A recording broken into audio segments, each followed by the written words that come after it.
Why have you been told you have to move on? Can I understand that? Because that's a bit more... She has to move on now. She's already been given an infringement, okay? I've got the infringement. We're taking care of that for her, but we want to understand why she's been... It's been explained to her. We're not going to Can I understand? Because the lawyer would like to know. We're taking this fight on for her and would like to know why she's been given... She lives in the area, so she's legally allowed here. We're not going to discuss that with you. She's been given her direction. She knows What direction has she been given? What direction? She doesn't know. She doesn't understand. So you're abusing your power. You're kicking a woman out from her own neighbourhood park because you think you have some sort of authority that you don't hold.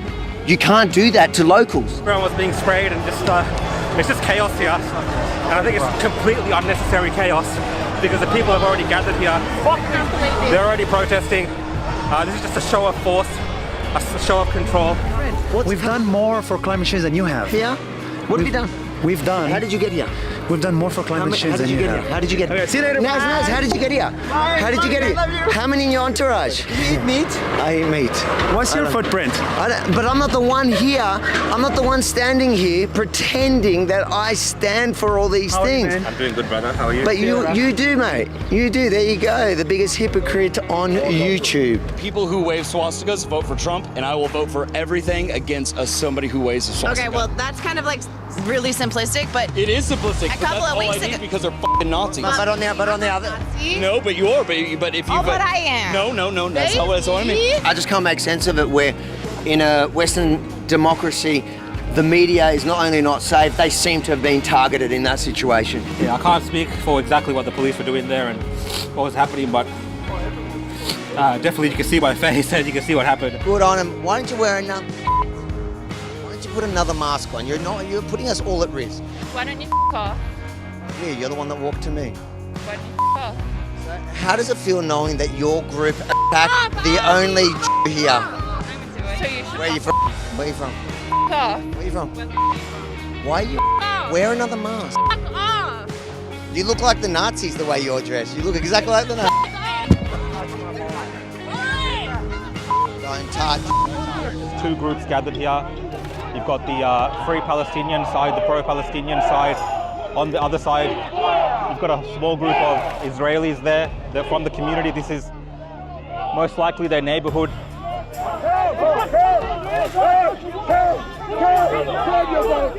They claim it's not about anti-Semitism, but they keep throwing coins, throwing notes, showing us notes. This is 100% about Jews, not about Israel. And we've imported this hate, and their useful idiots on the left are enjoying and participating in their Jew hatred. You should shape your beard Why? because it's like a bit messy down here. Yeah. You don't know about different cultures, or do you just think you do? I don't know about different cultures. You always go around telling people of color what to do, how to dress. No, I don't. I'm asking you. Do you always go around telling people of color how to dress and how to look? I want to hear about Daniel's breakfast. Yeah. That's That deflection. So the white anti-fascist being called out for his actual racism, Did you eat and the he's yogurt? deflecting by talking about nothing. Did you? Listen, stick to what you find do out what best. Daniel had for Your breakfast? racism. Take your mask off, bro, and talk to me. Don't be a coward, bro. Don't be a coward, man. What's with the umbrella, man? I'm just trying to cover what's happening here. Why wouldn't I be up? Why? Because you guys are so peaceful. Because you're so peaceful. You're all so peaceful. I wouldn't be here, the Jews wouldn't be here if the police weren't here to protect them. Making the point that they are a violent mob. I'll stop now because you're asking me quite aggressive questions. Well, I think and the I whole didn't ask to be interviewed. This is an interview done against my approval. The vaccination is also the vaccine.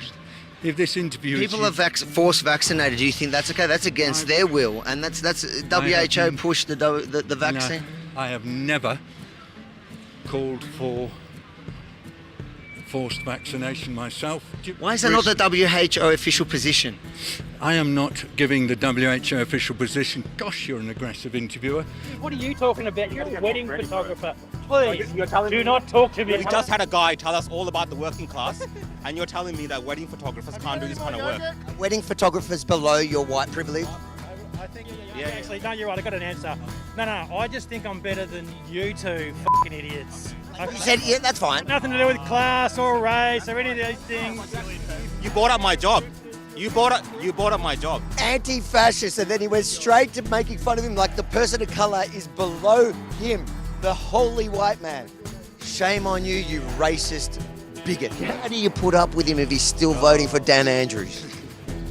Well, We have a fight over it. if he gives, Did you have a fight over it? Oh, no. if he gives me my pocket money and doesn't I'm a complain, traditionalist, traditional man, yeah. yes, he is, and I love him. God bless you He's a good both. cook, and I'm the provider. He provides the money. I cook up the 5-star. You are the sweetest couple. I'll even forgive you that you voted Daniel Andrews in. Don't worry, I'm taking him back to the nursing home. What are you scared of medicine for, you coward? I'm not a coward, man.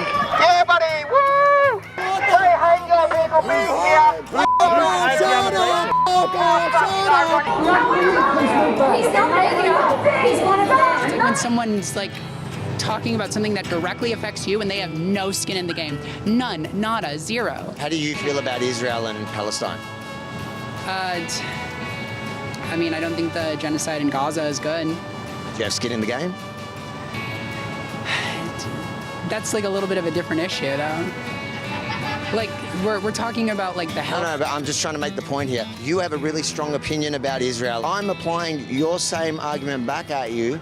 You don't know what you're talking about. You've got no skin in the game. And I'm okay. okay. Funny how her logic only applies to her political foes. Imagine my shock. You're not happy about the crowd? Hey? You're not happy about them? Isn't it a Nazi protest? Where's there a Nazi? Huh? Where do you see a Nazi? Well, that's just what I heard. Either way, alt-right. Who's alt-right though?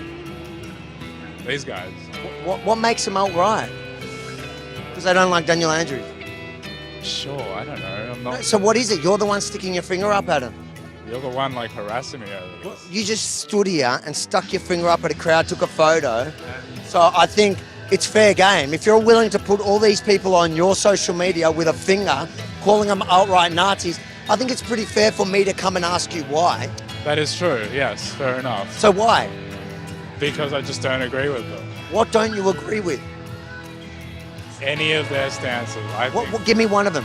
One of their stances. All right, tell me what their position is. But you're the one that's standing against them. Surely you know. Okay, cool. I gotta go. So you don't know? He's asked you before to step back. No, he's asked me to get away because he doesn't want me here. That's very different, and you're breaking my meter in half. Same thing. Yeah, is the reason you don't have a mask on for them? Yep. We've been through this with your legal department about 5 minutes ago. You might want to ask your superiors about it. I'll ask you. You don't have to wear it when you're working like this. Is that right? Yeah, go. Call the media. Call the department again. And your name? Avraham Yemini. Do you have your media pass? Not on me, no. You don't. Mate, you want to call your superiors, you're going to go through this again. I just need to know who you are. Avraham Yemini, Rebel News, on my thing. Your intimidation tactics are not going to work. I'm not trying to intimidate. All right, yeah, you are, because you know exactly who I am, mate. So you're working for media, yeah? Mm-hmm. You're spraying the media department, no issues. You don't have to wear your face mask while you're doing Yep. this, but just make sure that if you're just talking to the guys that you do put your face mask on for Yep. it, okay? I'm going in and out of it, but I don't appreciate where they tell you that they don't want me in the park, so I've got to go, because if we go by that logic, most of the people in this park don't want you in the park. Okay, listen to me, please. So do you see how, if you want to apply that logic, it's got to be even? Are you going to let me speak? What?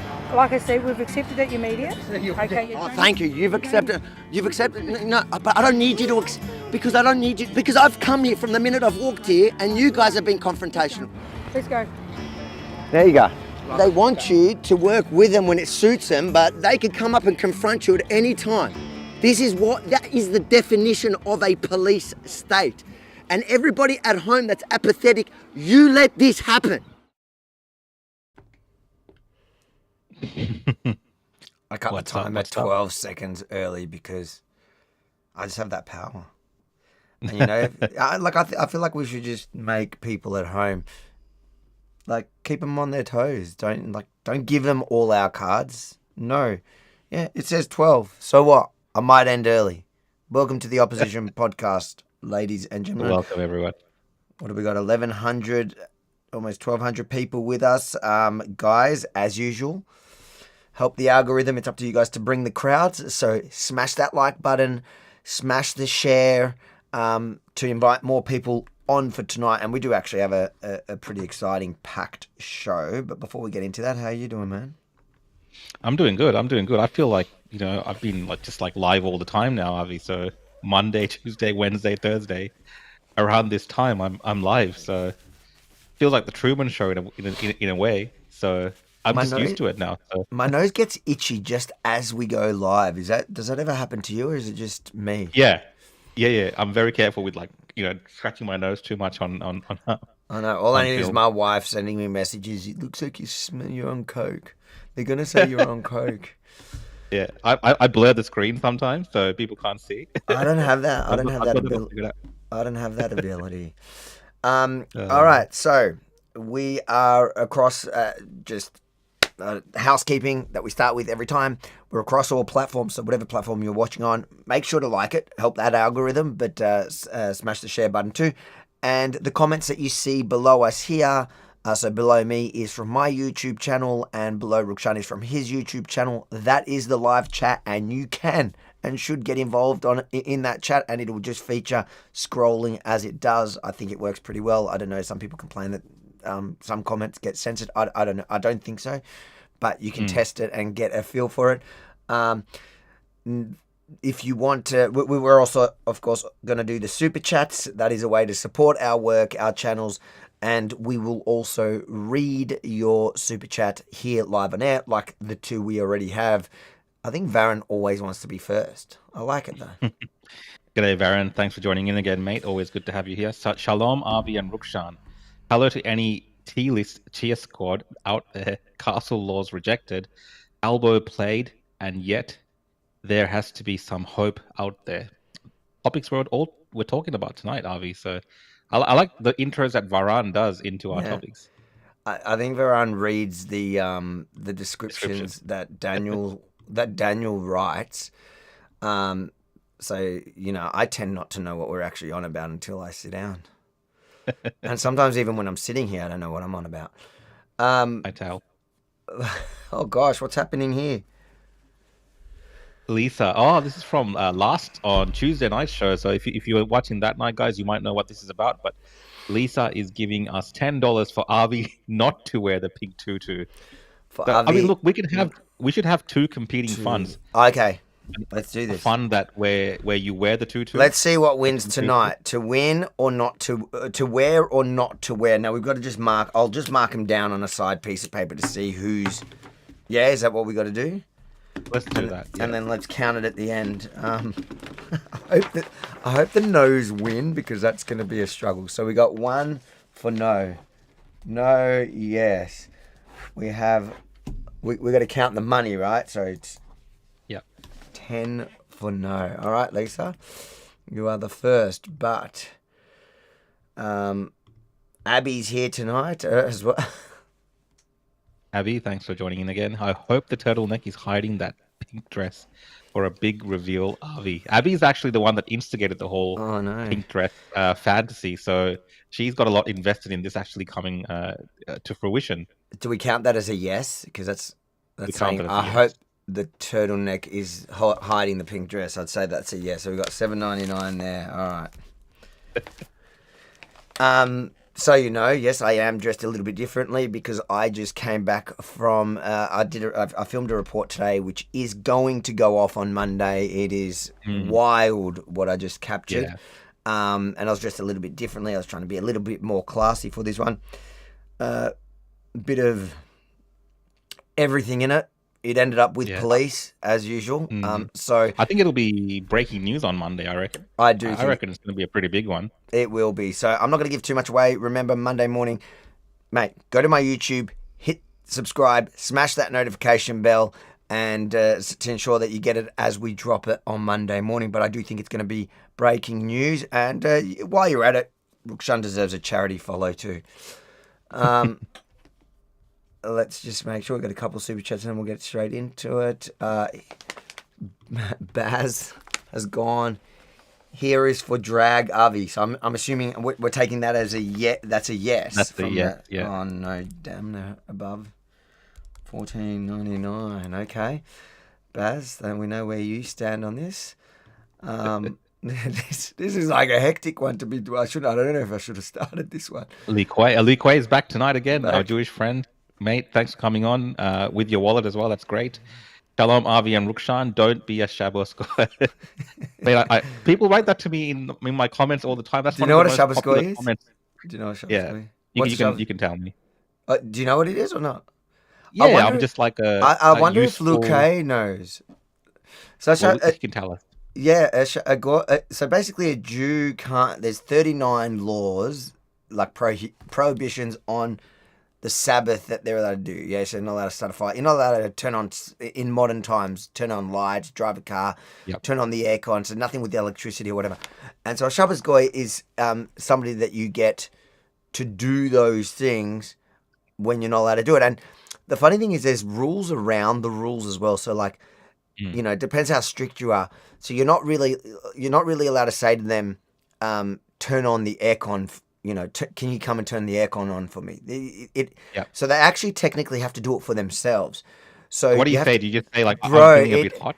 Bro. So like as kids, we would get sent to like, I used to live in St Kilda East, to Hotham Street, to the corner there, and wait for somebody to walk past, and you go, excuse me, are you Jewish? And then when they would say no, you'd say, oh, can you come with me? It must have been, like, I would love to have been one of those people. Like, imagine, and this is back, 20, what am I now, 35, so, 25, 30 years ago, this little kid, and we probably went in, I'd say, like, groups of 2 to 3, would go out to the street, little kids, stand on the corner, ask them if they're Jewish, they'd go, no, oh, can you come with us? Like, this is like opposite grooming. We were edifying, is that a word? And we would grab them to the house, and then we would go, like, you couldn't tell them to turn it on. You'd be like, it's quite hot in here, and aren't you hot? And that's where you turn it on. And, like, it was to manipulate them, to convince them to do it for them, so that, like, do you know what's funny to me is, like, did God not know the scam? It all sounds a bit shady, to be honest. Now I'm seeing familiar themes. It might be like when you call me and be like, "Hey, Rukshan, the internet's a bit slow, or the live stream's not working properly."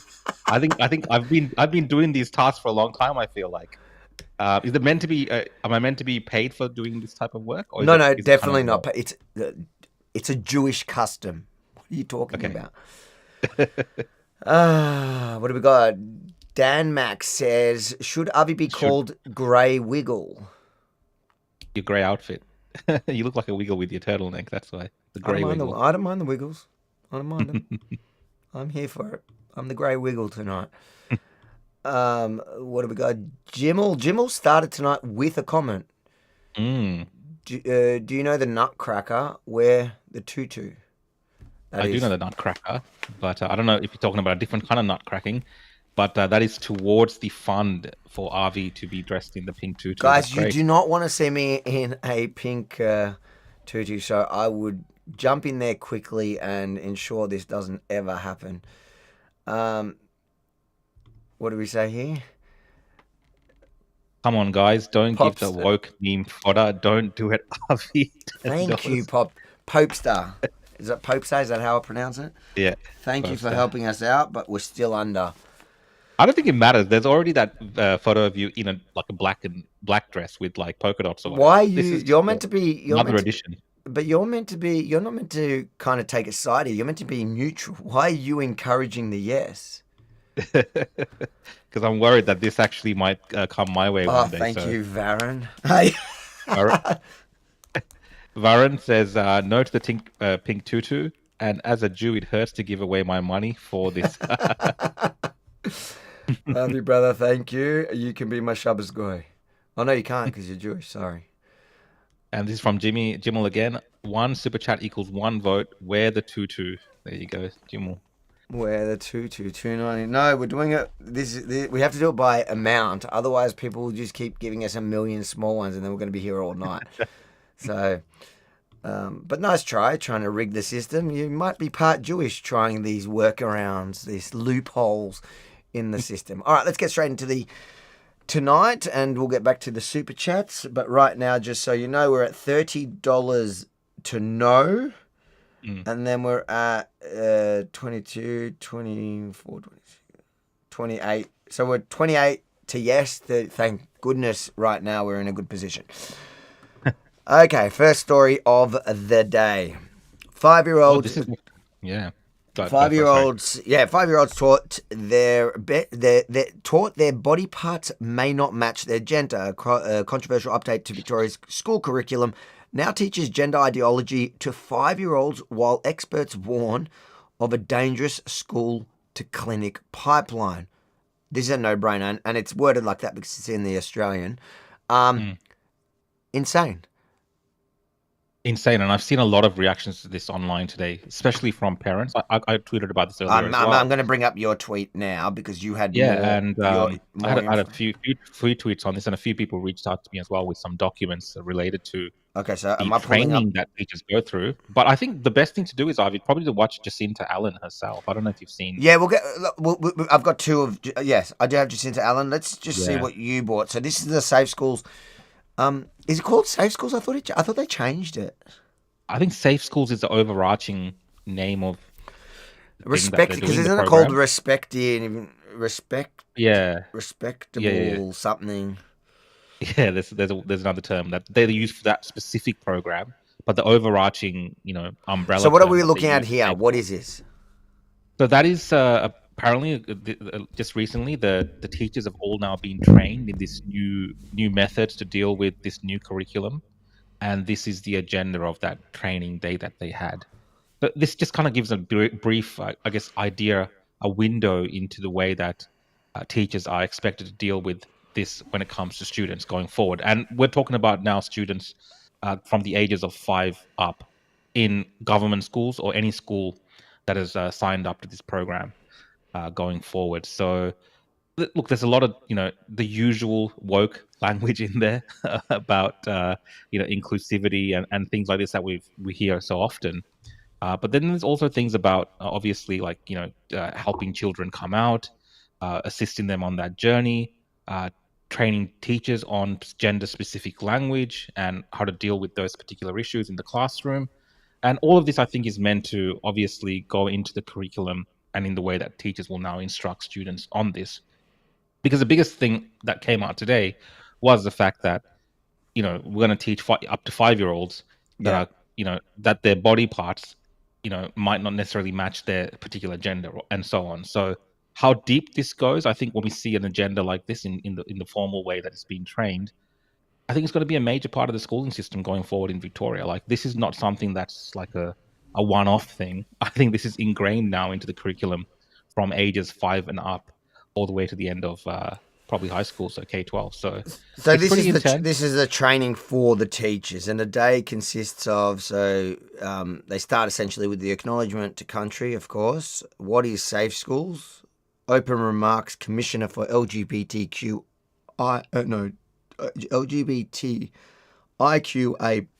plus communities.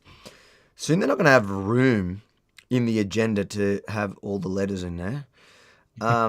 Sex and gender introduction, which the difference between sex and gender, how sex is assigned, and definitions for intersex and endosex. This is loopy shit that they're. I don't even know I don't even know what endosex is. Mate, you should probably go to one of these training sessions. You know why you don't know what it means? Because it doesn't exist. It's all made up. This is all new made up stuff.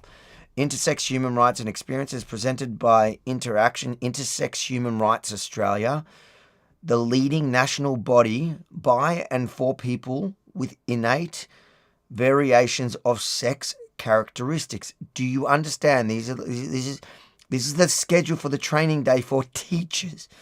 Gender and sexuality, gender identity and expression, the LGBTIQA plus acronym and pronouns.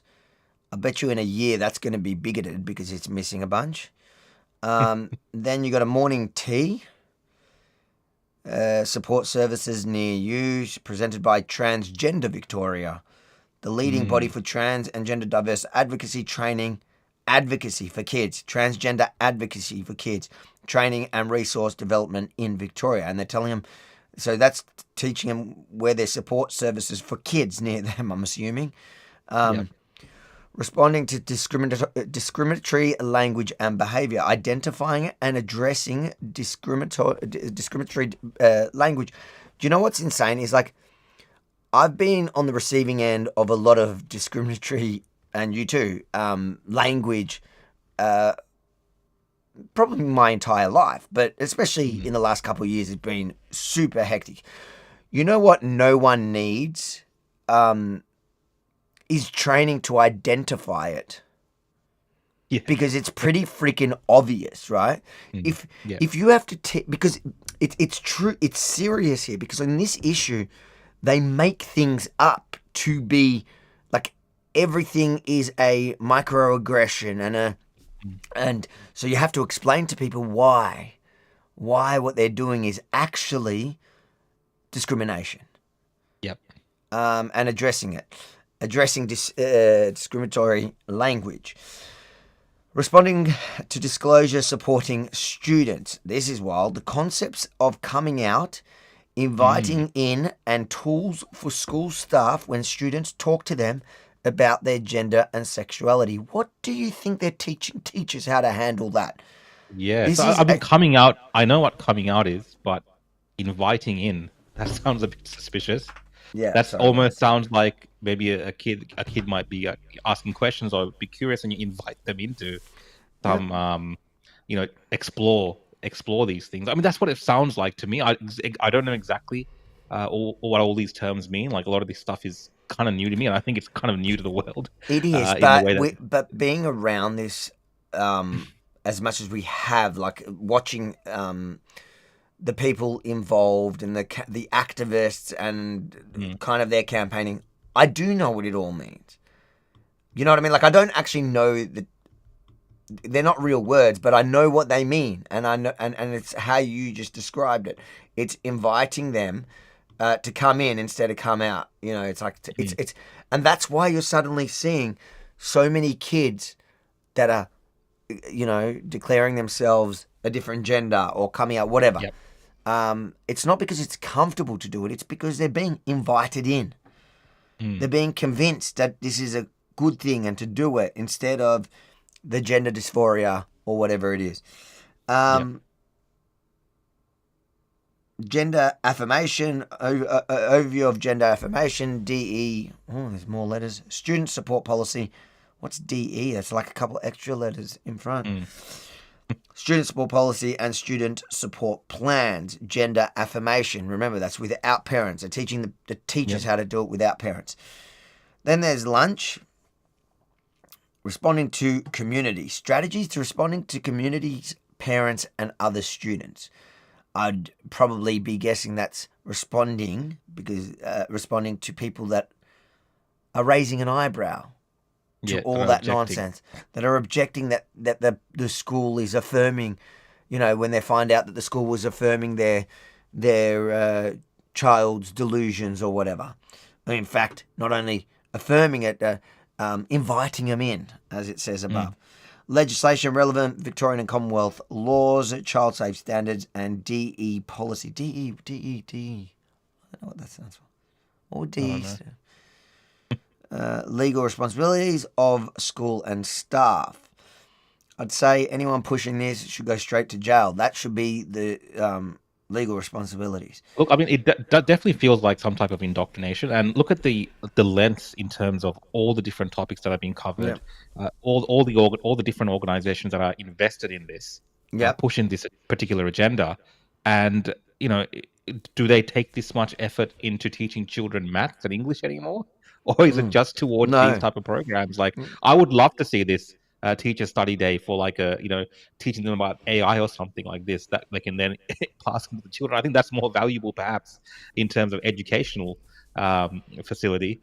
Whereas a lot of it feels like indoctrination. It feels like they're trying to convince the teachers themselves to accept this. You can see on those other images, Arby, that have been sent to me.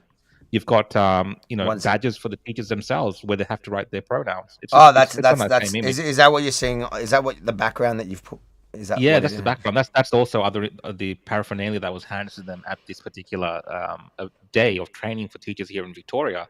But yeah, those affirmation type badges where they then put their pronouns. So everyone is being indoctrinated into this massive system. Not just the children, not just the 5-year-olds and upwards now. The teachers themselves. If you want to be a teacher in Victoria, like this is the curriculum that you have to teach, and you must now accept these things because if you do not accept them, then you are also out of line.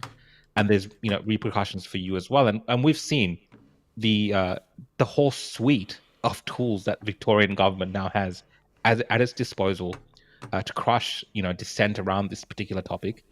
All these topics, right? Hate speech laws, all these things that are coming in or already exist.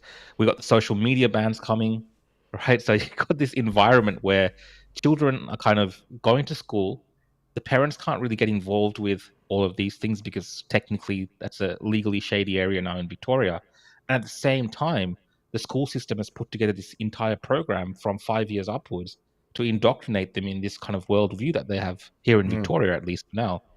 And there's no other information that they're getting besides the parent having to step in at home now. And even that in itself could, lead to problems, right? Depending on what they say. So this is all now a very dystopian looking future when it comes to this issue. And I think from what I've seen, the reactions today of parents, a lot of people have been sleepwalking into this. Like this is what happens when you lose a culture war on this topic. It took Trump to come in America and just to flip it all around with these executive orders and to get rid of all this, because this was happening in America in many institutions, and it's still happening in some states, but Trump flipped it all around. Well, in Victoria, we don't have Trump as a savior. Like we have lost the culture on this particular topic, and this is didn't just happen today. It's happened over a consecutive number of years, if not decades, and now we're seeing the end result of it, where we have the Premier pushing back against journalists today, who are asking questions about the legitimacy of the age of children starting at that point, and she is doubling down on it, saying, "Oh, well, watch. I've got the two clips. Let's watch the video." Yeah. Let's just quickly clear out the super chats. It seems quite inappropriate that this is the discussion we're having when we're talking about transgender kids. Abby's thrown $30 behind the Yes campaign. She says, "I hope Rhonda has a pink stretchy dress she can lend you." But Rhonda's just not just a random. No, Rhonda's woman, my wife. Right? Rhonda's my wife. Her color is green, so she would have a lot of green ones. I don't think she would have pink. She doesn't really wear pink. I might have to borrow one of Rukshan's. I got a pink sari for you. We'll put you in a pink sari if we don't get a tutu. What do we say here, Catherine? We can't understand the boom in homeschooling. Yeah, I mean, that's the other side of this, right? Yeah. There is a lot of people, even in the comments, they're saying, this is why I took my kids out of school, or this is why I'm sending them to this particular private school, or whatever.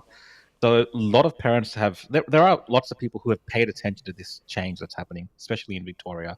But I believe the majority of people have now been caught off guard, and it's almost impossible now to kind of wind this back without, a lot of effort and a lot of will from governments, really.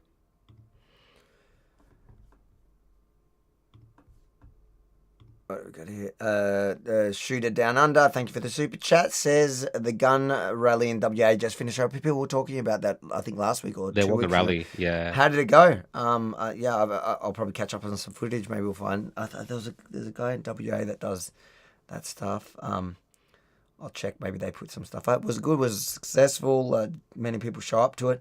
I just can't imagine a gun rally in Victoria drawing many people. Probably me and Rukshan, and we probably just want to both have a gun so that we can shoot each other. Disgusting. I hope it went well. Thanks for the super chat. My nephew graduated last year from high school and literally still thinks aliens not only don't exist, but those who do are still crazy in 2025. We could take that comment in many different directions. Maybe it's a bit of satire. These aliens not only don't exist, but I think they're just making fun of people that believe in wacky stuff. I'm assuming. Thank you for the super chat. Listen, you're gonna have to be more direct with your comments because you're dealing with a low IQ, Rukshan. And Avi, who at this point, talking about himself in third person, we are not intellectuals. Yeah, he's come. So right now, for those who don't know what the super chats are giving money for, there is currently a tally. And I'm not saying this means it's going to happen. We're just going to see who's paying more at this point. Jeez, don't get too excited, Abby.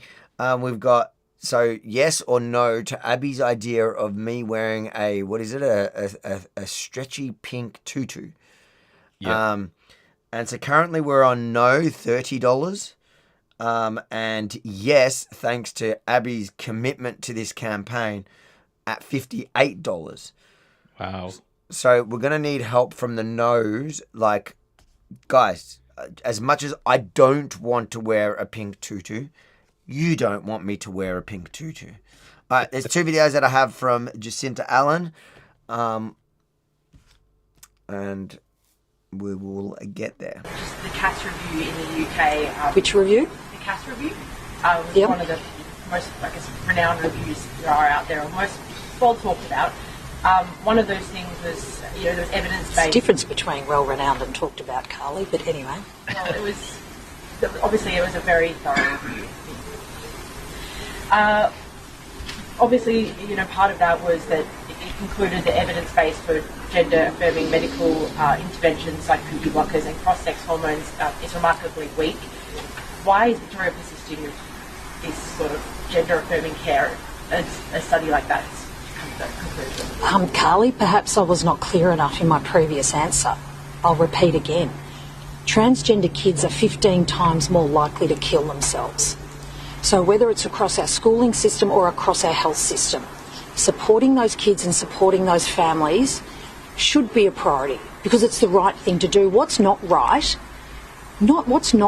is this ongoing campaign to tear down programs that are about strengthening kids' resilience. It's about preventing bullying. It's about protecting kids against future harm. That's what needs to stop. So first, off the bat, like the fact that while she's describing the study, she's immediately dismissing the study, which has been widely accepted. In fact, in the UK, they've reversed a whole bunch of stuff because of this. So it is a highly respected study, but because it doesn't suit Jacinta Allan and her plans and their kind of activism that they've been doing in the education system, she immediately dismisses it and see how uncomfortable she is, even with the question. I mean, if you go back to that video of it and just take the volume down and just play her, watch her face. Her body language is. I mean, you don't normally see her like that. Like, she's kind of somewhat bad at giving interviews normally, and she seems a bit dodgy and sketchy whenever she's giving an interview.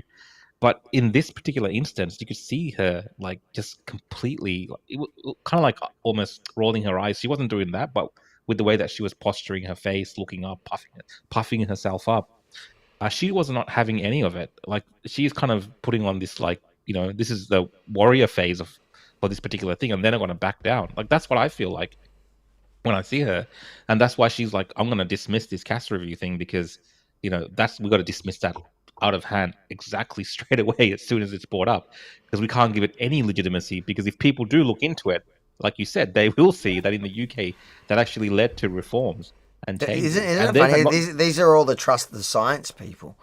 But suddenly when the science, in the same institutions that they told us to trust, suddenly when the science goes against their activist agenda, it's dismiss the science and go back to the emotional arguments, which can be debunked so easy, like the emotional argument. And they do that across the board with every political issue.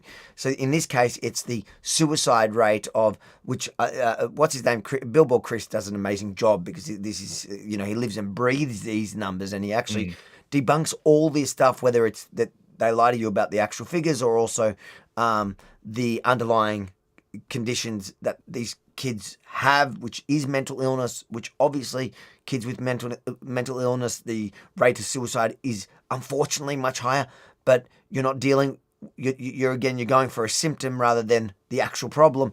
But But it's just, to me, it's so wild how committed they are to this. And at the end of the day, I think when clearly, because we're always behind, if in the UK, which they're nutcases there, they realise how dangerous this is and they've withdrawn from it, I think we're going to be, ultimately we're going to end up there. But how far is she going to drag her feet?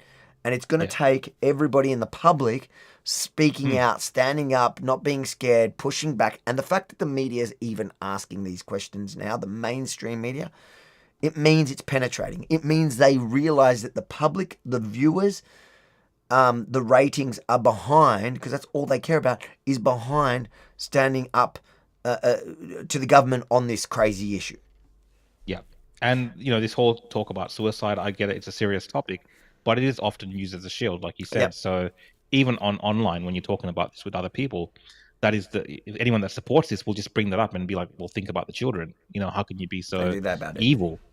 Right. And yeah, that goes to everything else. We've seen that with the under 16 social media ban. It's like, think about the children, protecting the children. So it's almost like we can't question these things anymore. But right, many people are actually questioning. And I think the more people that find out about people are questioning it for the children. That's the thing. For the children, because that harm you're speaking about, the stuff that they're trying to undo in the UK, that's happened over decades, right? We're going to end up in a similar situation if this madness continues, where the actual real world harm that they're worried about impacting children is going to be in a couple of decades, when all these kids have been institutionalized and indoctrinated within this particular system, and coming up with all these different genders and all these different things that they're doing.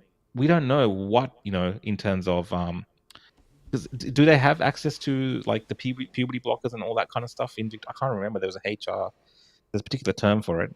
Is that are they still doing those programs? I can't remember. It's been a while since I hung out with Billboard Chris, and it's funny because he'll spend a week here, and by the first day he knows all the everything they do here. Yeah, that's true. Now, what was I going to say to you? Let's do a couple of super chats and then watch. There's another part to her press conference we were going to watch. Shooter Down Under says, Freedom Media, that's who I'm talking about, covered it. Huge gathering. Oh, that's really, I'm really glad to hear that. So that's Freedom Media. I'll check it out. But I know those guys. I've interviewed them before. They were decent guys during COVID. So check that. I'll definitely check it out. People can go check out that one. It'll be interesting to see if it changes. Did any politicians or that go? Besides for any of the shooter parties or whatever, but did any nationals or liberals? I guess that's what I'm asking. Thanks for that, letting us know though, and the super chat. It's from Lisa. Schools are encroaching on what should be decided at home. What should parents do? That's excellent super chat. Fight. Yeah, they really need to fight. I think if there's an uprising of parents on this particular issue, and I'm talking at grassroots level in terms of like calling schools. If for instance tomorrow all these parents called their schools up and said, "What is the curriculum?" and I don't want my students a part of this. Obviously, that's going to have an on-flow effect in terms of how these schools then communicate that to governments. Now, right now, it feels like Jacinta Allan wants to ram all this through, and there can be no opposition to it. But if there's enough parents opposing this at a school level, of course they're going to have to rethink this, because I don't think they're that stupid. But right now they feel like, I think they got the wool over everyone's eyes, and people are just sleepwalking into this little dystopian world that they've created, where they can now pretty much have free reign over indoctrinating your children how they please. Yep. Let's watch part 2. Well, I think this was actually the beginning of it, but whatever. I believe you're referring to some reports in The Australian that go to the hugely important Respect for Relationships program that we support across our schools, and indeed in response to the ongoing perpetration of violence against women, we have expanded the Respect for Relationships program in response to the ongoing rise of the number of kids who are bullied. And bullying of kids causes such harm to those kids and keeps parents awake at night. Now, I have seen firsthand how important the Respectful Relationships program is because it's in my kids' school. And so, yes, I back the Respectful Relationships program and the curriculum that is all about protecting kids, strengthening resilience of kids, and supporting kids to be who they are across our schools, to help other kids understand why respecting difference is so important. So this ongoing campaign against the Respectful Relationships by the Australian speaks about, does not recognise the transformative difference this program is making every single day in schools. So it's something to know that there are some parents of children who do identify as transgender or non-binary that feel like that there's a school to clinic pipeline. What would you say to those parents? That's just nonsense. Do you just, when you're talking about her facial and verbal and like just her disrespectful... Yeah, I mean, she looks pissed off this day. I don't know if something else is going on in her life. I don't know if she's had a bad day, but she does not look happy today. There's like, no, she's very aggressive. No, but I think it's about this issue. I think that she's just frustrated that because the backlash from the public, the average person looks at this and thinks, this is disgusting. Why are you teaching this to 5-year-olds? I don't think they should be teaching it at all. It should not be in any school curriculum, let alone 5-year-olds. And she's frustrated because the public uproar, which is seeing online, in response to what the Australian, and you can see she's angry at the Australian for daring to talk about it, and she's hitting back again with the emotional arguments. Yep. Yeah, definitely. It's disgraceful nonsense. Like, seriously. This sort of ongoing attack on a program that is making a difference in kids' lives just should be stopped. It should be stopped. It's disgraceful reporting. It's hurtful. When you consider the incidents that transgender kids are 15 times more likely to kill themselves, we should be supporting them. We should be supporting them across our schools, across our society, across our community. The Australia needs to stop this ongoing campaign because it's hurtful and harmful. One last one on this one, just the CAS review in the UK. Which review? I think we watched all of it. One of the most, I guess, renowned reviews that are out there, or most well talked. Yeah, that was so. The second clip was just a clip from that.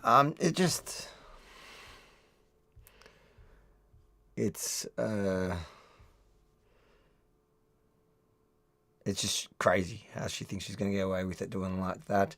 I don't think the public's buying it at all.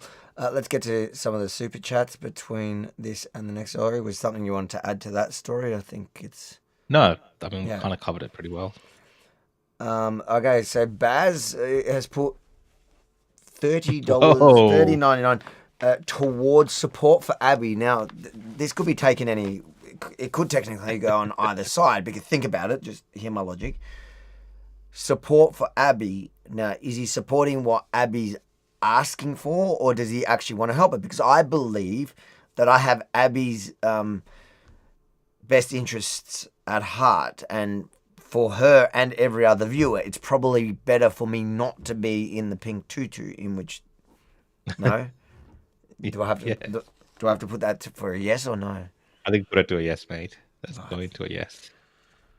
Baz, you got to be more just direct. I'm telling you guys, you and your little games are going to end up putting money on the wrong side. Thank you for the super chat. Not so thankful about where you put it. This is totally inappropriate on this conversation. $2 on yes. Yes to the tutu. Avi, will you tuck or not? Tell you a little secret. It's not possible. I don't know where this show's gone over the last couple of episodes. I hold Abby responsible. Sunnyside First Fleet says, does anyone follow gut right wrong these days? Yes, I do. I very much do, but I think the problem with gut is there's so many people that have been corrupted and don't realize it from either social media or mainstream media, or, whatever, that have just got these warped views of the world. And I imagine if your entire worldview is so corrupted, your gut's probably not a good place to rely on. So you probably need to go back to fact. But yes, I do rely on my gut a lot. And with these issues, I think the average logical person looks at it and says, there's something wrong here. Yep. This is not okay. We can have a conversation about adults and about, whether you have to accept somebody. That's a fair political discussion. And they frame it as acceptance. Like this whole thing, a lot of the comments that I got, like the pushback that I got when I talked about this online today was that, Rukshan, why don't you support acceptance?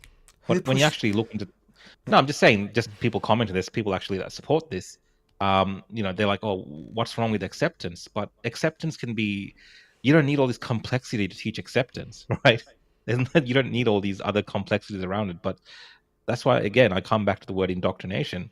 It feels like 100% to me that children who are not in any way, shape, or form thinking about these things at that age are being introduced to these ideas from a very young age now.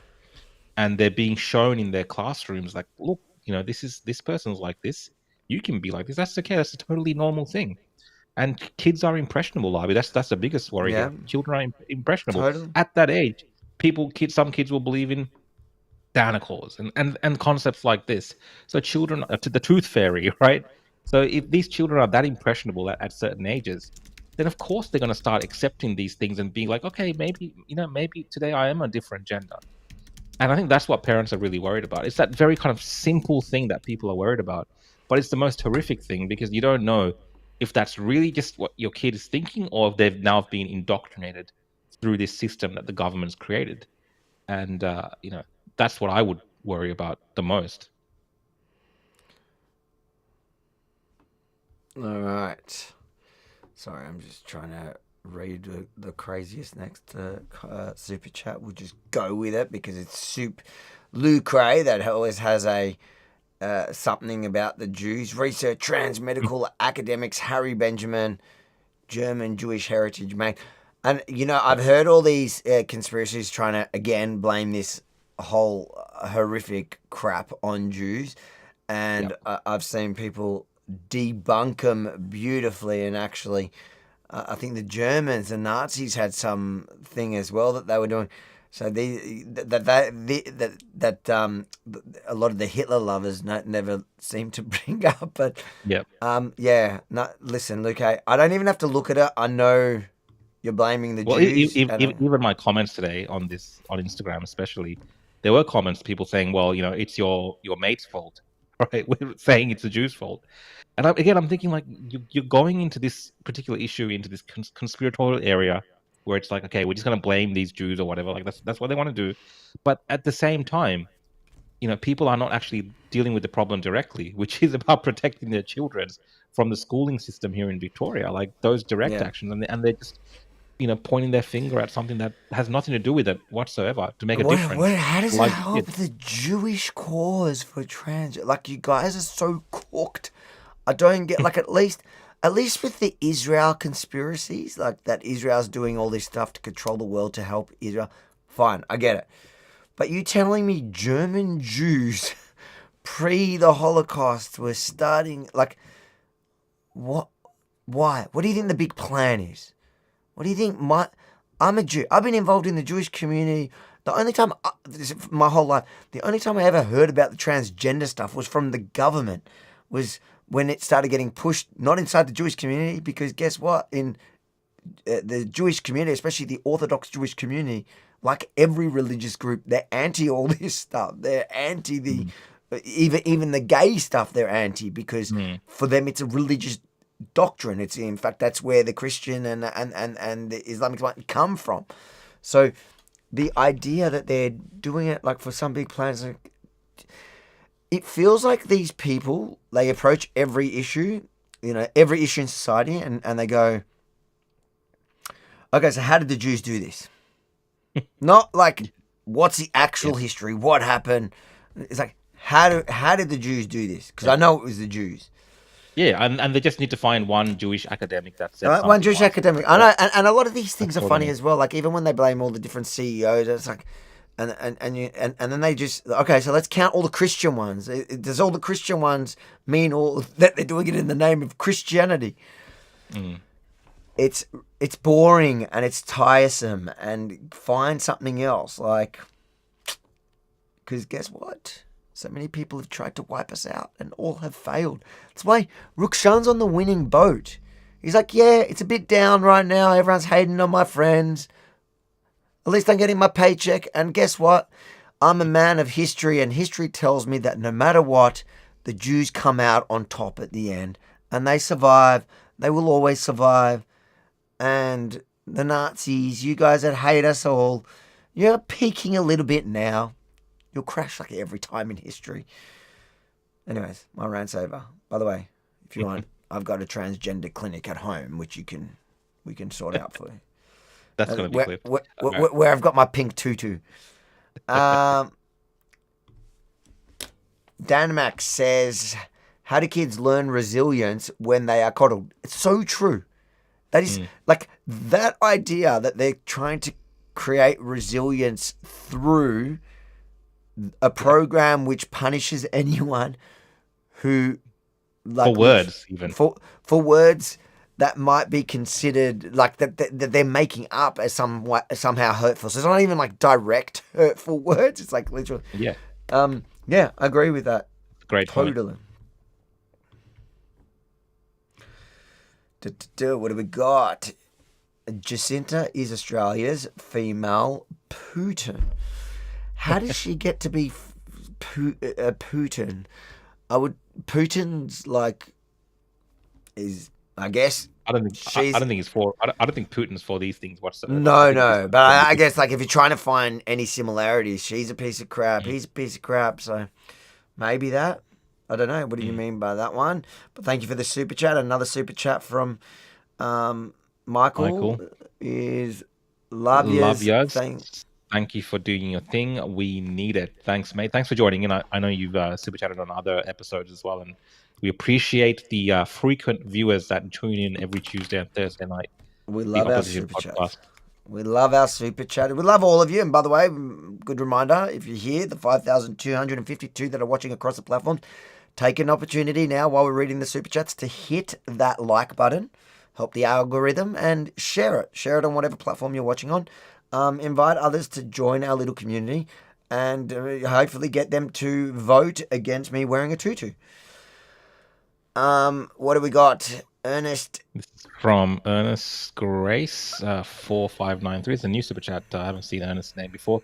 Hey guys, how are you? Melbourne is a lefty hellhole. Australia is going down the crapper. Mate, tell us something we don't know. Your very astute observation is very accurate, Ernest. Thanks for the contribution. I'm not sure why you had to super chat to tell us something so obvious, but 1 second, I've just got to clear a bit of space on this.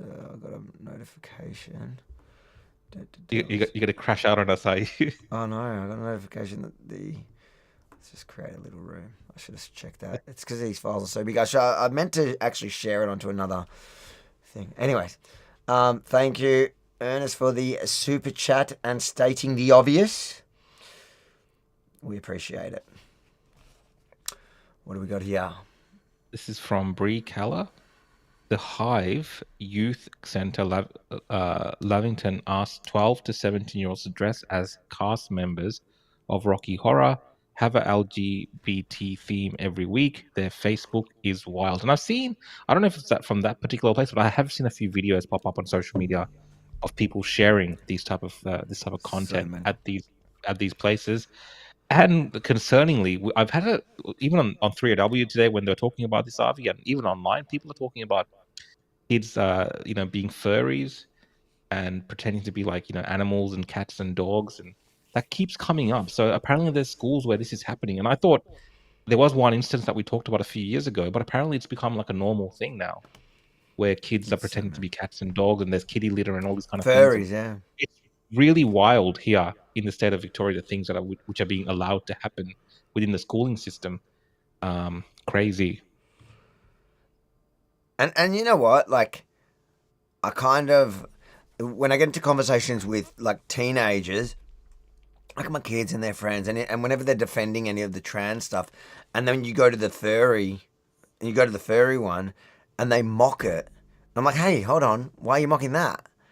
It's just it is the extension of what, like, if you can change gender, why can't you change like mammal? Yeah. Like, what's the difference? And why?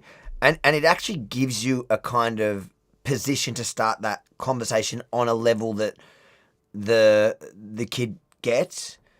So it's like the fact that they're pushing it so far makes it sort of helpful. Because they have convinced a lot of kids. Like, I think they've convinced the majority of kids, although there's a new generation coming that's totally against it. But there's like the teenagers, the older teenagers, hook, line, and sinker. They're like the majority of them are like, yeah, you can respect, people can change gender. Gender's fluid. Yeah, it's not really. Yeah, it's just a social contract. Yeah. They look at us and what we're saying like, oh, these old people don't understand. They just don't get it. That's how they look at it. Like, 100%. I've seen those conversations. Yeah, I have these conversations with the kids, and then they get into the fairies and they laugh, and you're like, dude, why are you laughing? You don't get it. You see how like that's the same progression. Anyway, yeah. From Michael, thanks for the super chat. Remember when Trump defunded our universities? It was because he wanted Albo to stop the LGBTQ in schools. I think that's related to the USA aid funding that cut out some of the funding for universities here as well, which was insane. I believe that's what Michael's talking about. Why the hell would USA aid be funding? I don't know, man. Because they were involved in like all these kind of all the woke stuff, brands and woke programs, or even in like places like Nigeria or something. It was just like really weird, the stuff they were trying to do around the world. I think a lot of it was just money laundering, but yeah, 100%. Another super chat from Ernest. Whatever to just being a tomboy, etc., doesn't mean you need to change your past. I think it's saying whatever happened to being just a tomboy. Oh yeah. Agreed. Yep.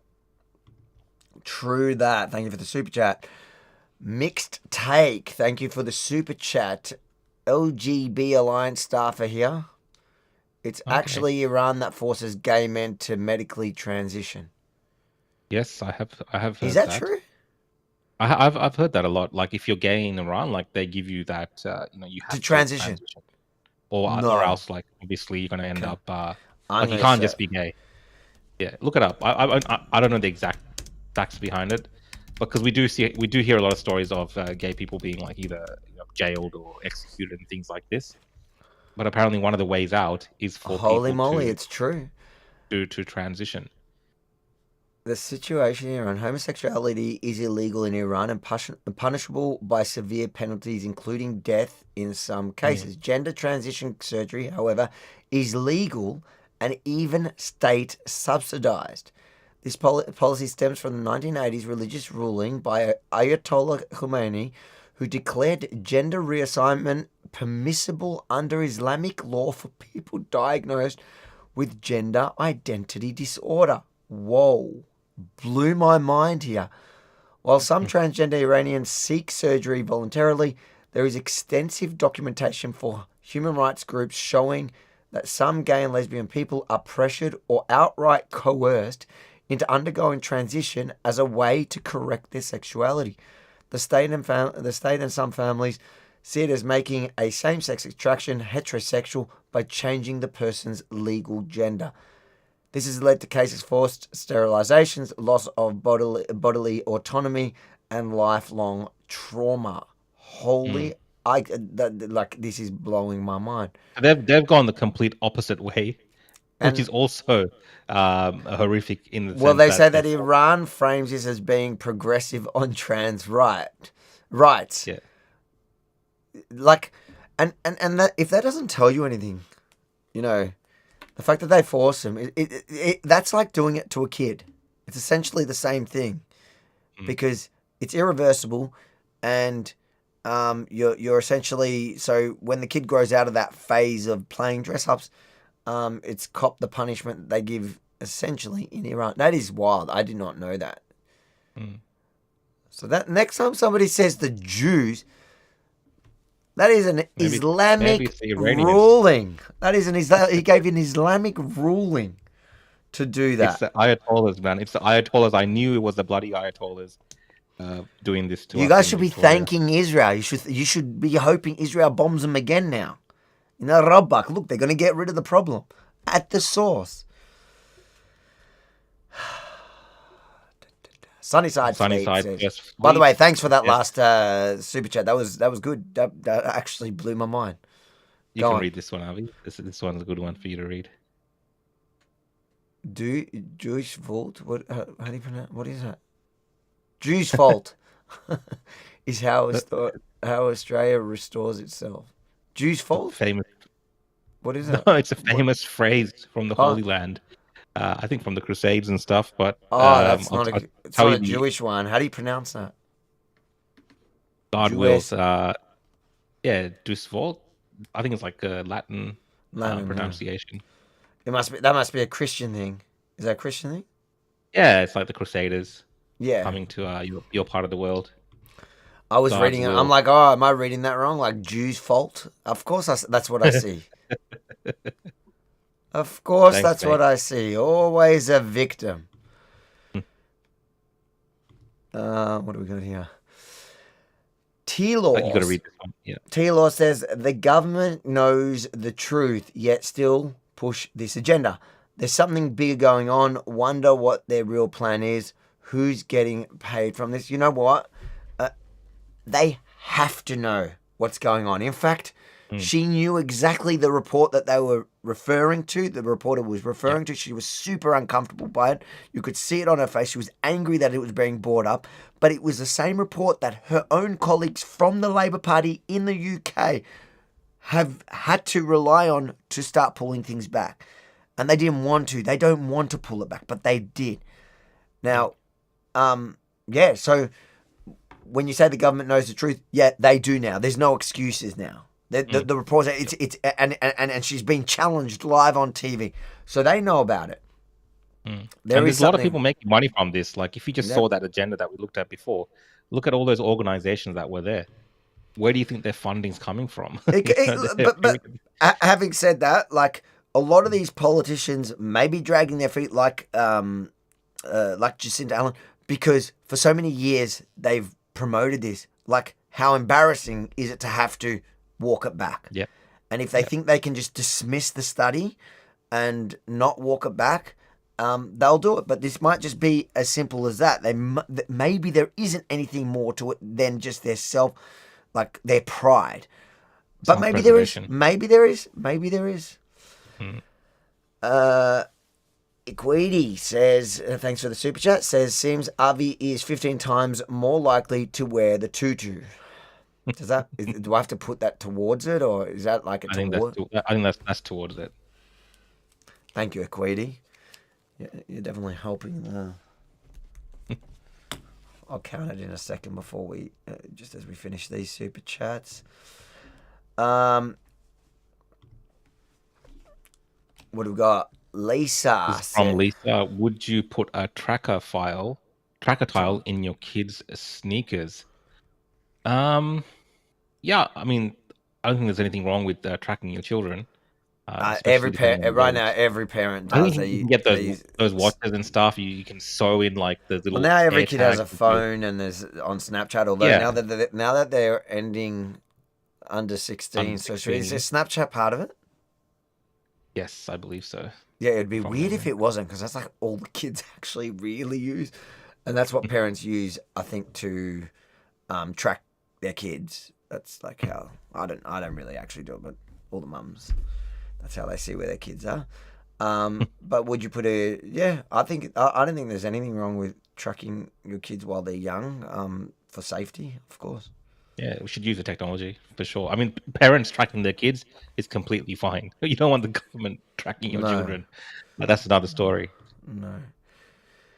And last super chat for now says, maybe Jacinta Wang needs chopping. Take that as a... No comments there. I don't know. I don't know what does that mean? I feel like you're going to get us in trouble for nothing. I know. I've got to be careful. Okay, no or yes to me wearing a pink tutu. Right now we've got $30 for no. That hasn't gone up much at all. Where are guys? You don't even know what's good for you. What are you doing? Where are you? There's only $30 for no. There is currently, let's say about. I'm gonna count.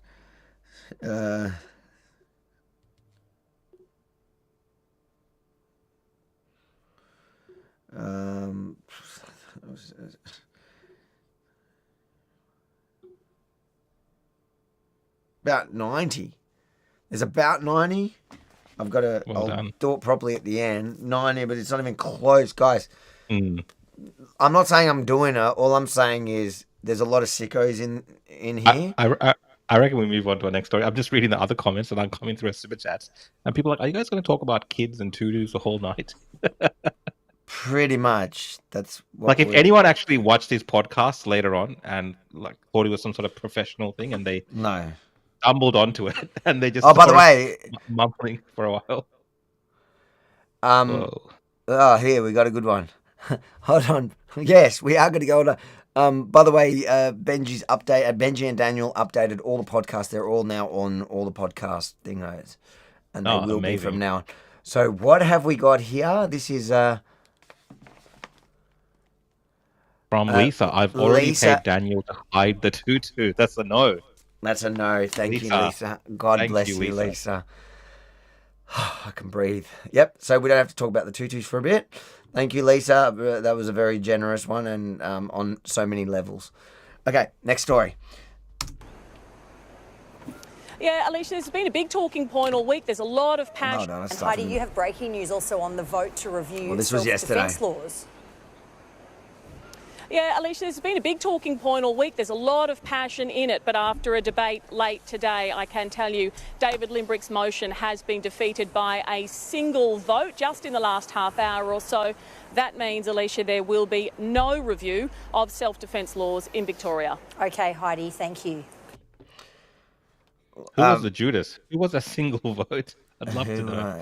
It would be just the Labor numbers. David Limbrick actually had a video. I think that's he has on it as well. That breaks it down. Yeah, I'll quickly. Bring I it don't up. know if it breaks it down, but just jump on his X and look up David Limbrick. But this is related to self-defense, changing the self-defense laws. We talked about this on the last castle episode. law. Yeah, the castle law stuff, and obviously, the government, so-called, has overwhelmingly voted against it. To the point where there's going to be no changes happening. Bring up Limbrick's video. I reckon that'd be a good one to watch, and then we do a chat. I'm spelling his last name wrong. How do I spell it? L-I. But this is all happening, guys, during a time. I mean, I discussed this on my show last time as well. Like where there's a massive crime wave, home invasions are up.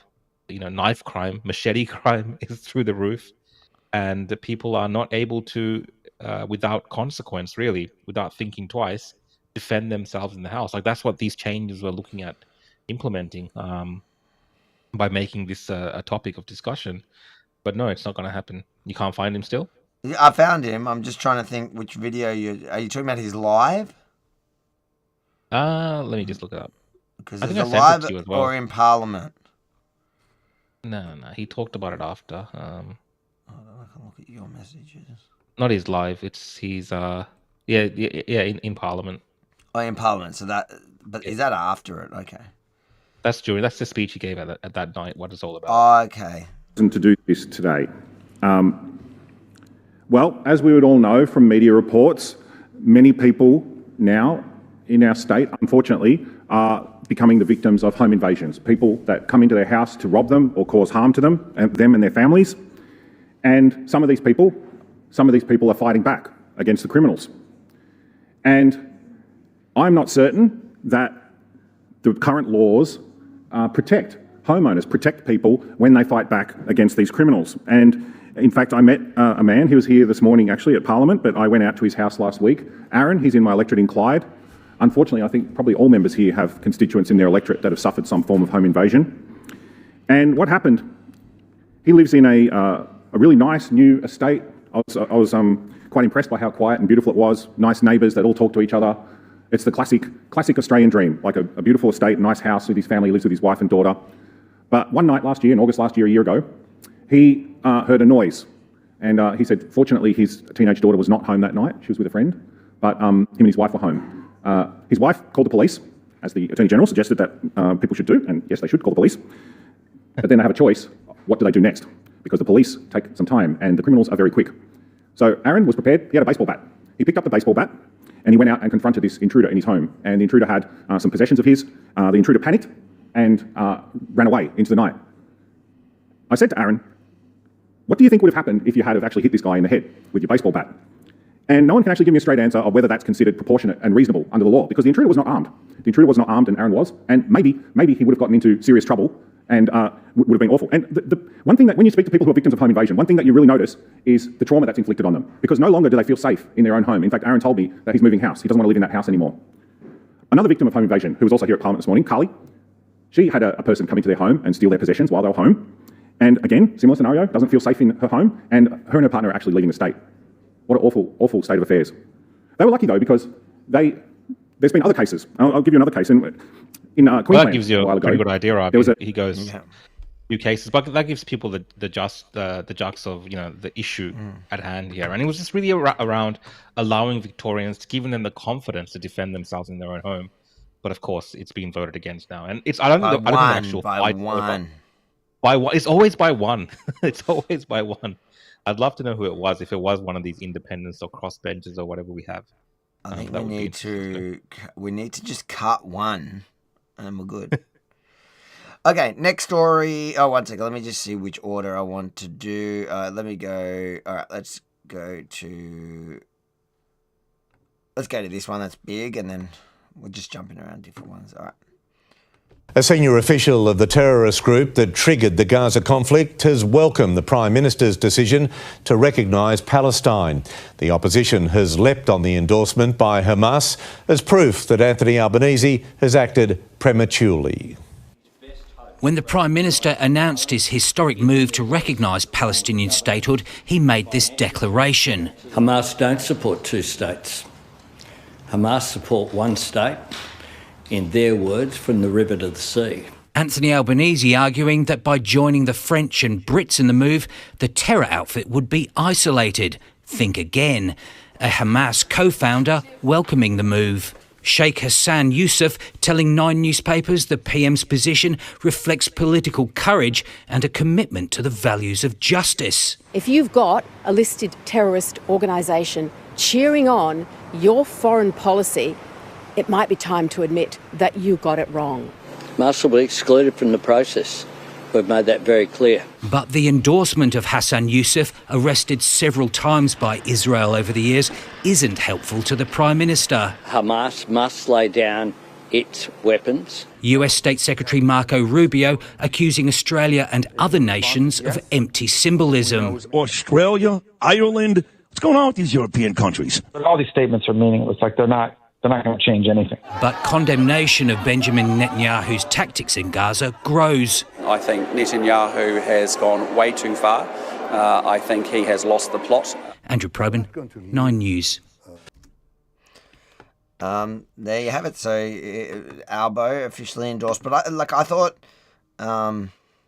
that the one thing that people, like even that news report, and Tom Elliott this morning, I actually called in. I got it. I had to just I had to make the point this morning because it frustrated me. Yeah. Like I like Tom and I like the way, and I agree with his stance, but they're just missing what in this story seems to be the most crucial is that in the morning, Albo goes on Sunrise, says that Hamas absolutely will oppose it in defense, like justifying his, and that was that video that I did that yesterday's got a lot of traction because it's so, because when you put the video up and you actually hear it's literally, I had it prepared here, this like little few seconds. Hamas will be totally opposed to this decision. Hamas don't support two states.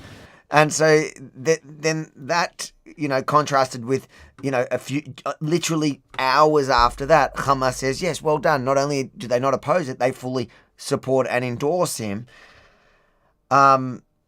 It like that point can't get lost here because it just shows, and that's why I said to Tom Elliott, I go, this shows that either he's out of touch, has no understanding as to what's really going on in the Middle East, or In the worst case, he's actually complicit and helping terrorists.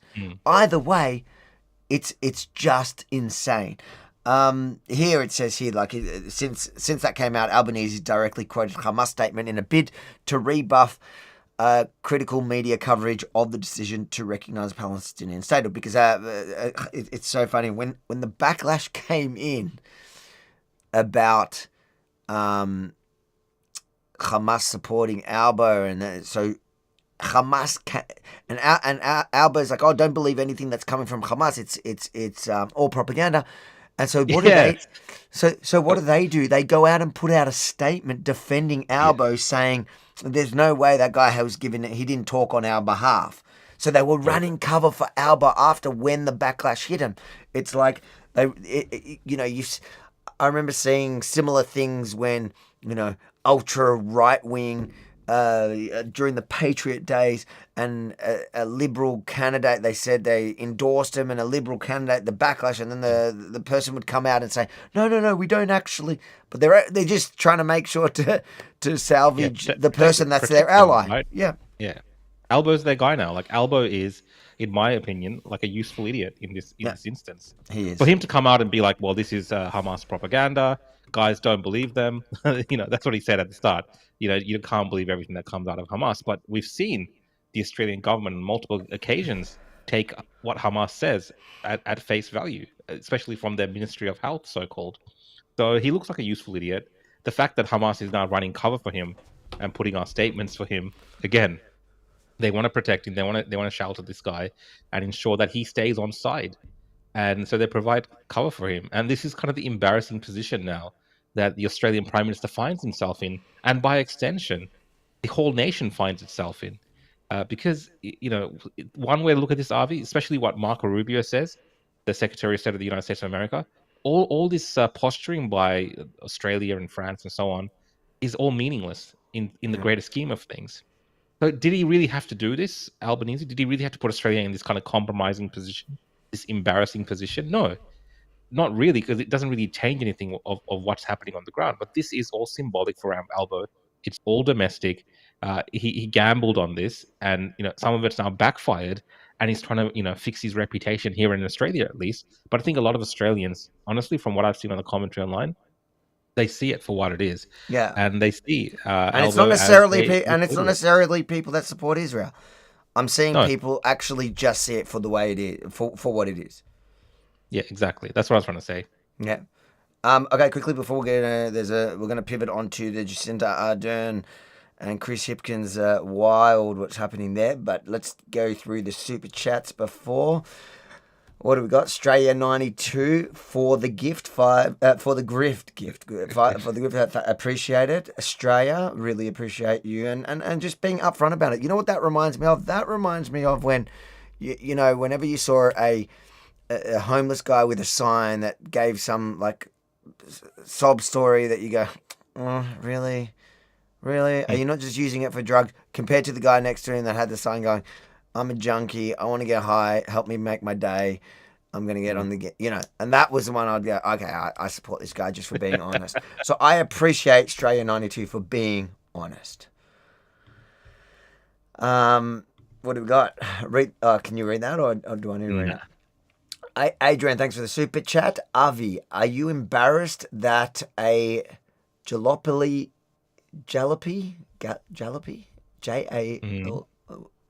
gang infiltrated a $1 billion security system that raped, murdered, and traumatized a nation?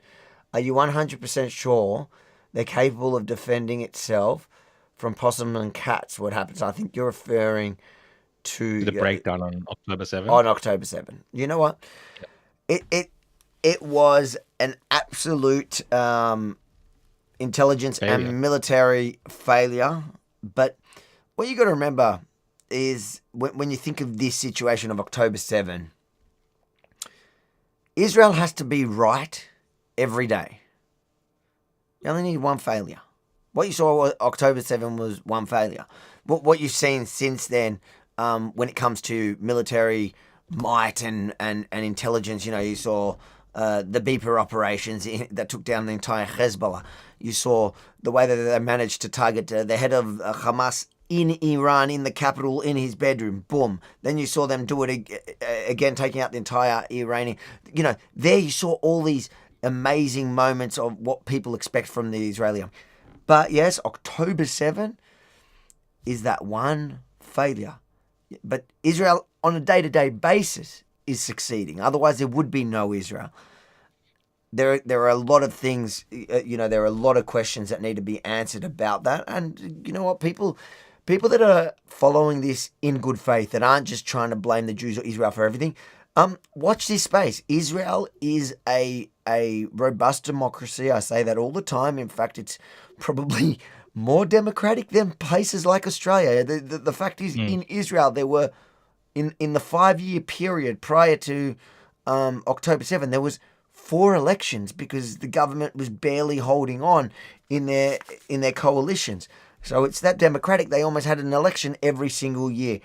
And on this issue, the entire country is united in wanting answers. So that inquiry is coming.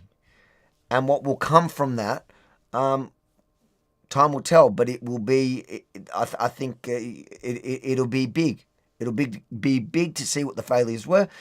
But at this point, all the conspiracies from people who think that this is, was some sort of plan, you clearly don't understand Israel at all. You don't understand the history. You don't understand the fact.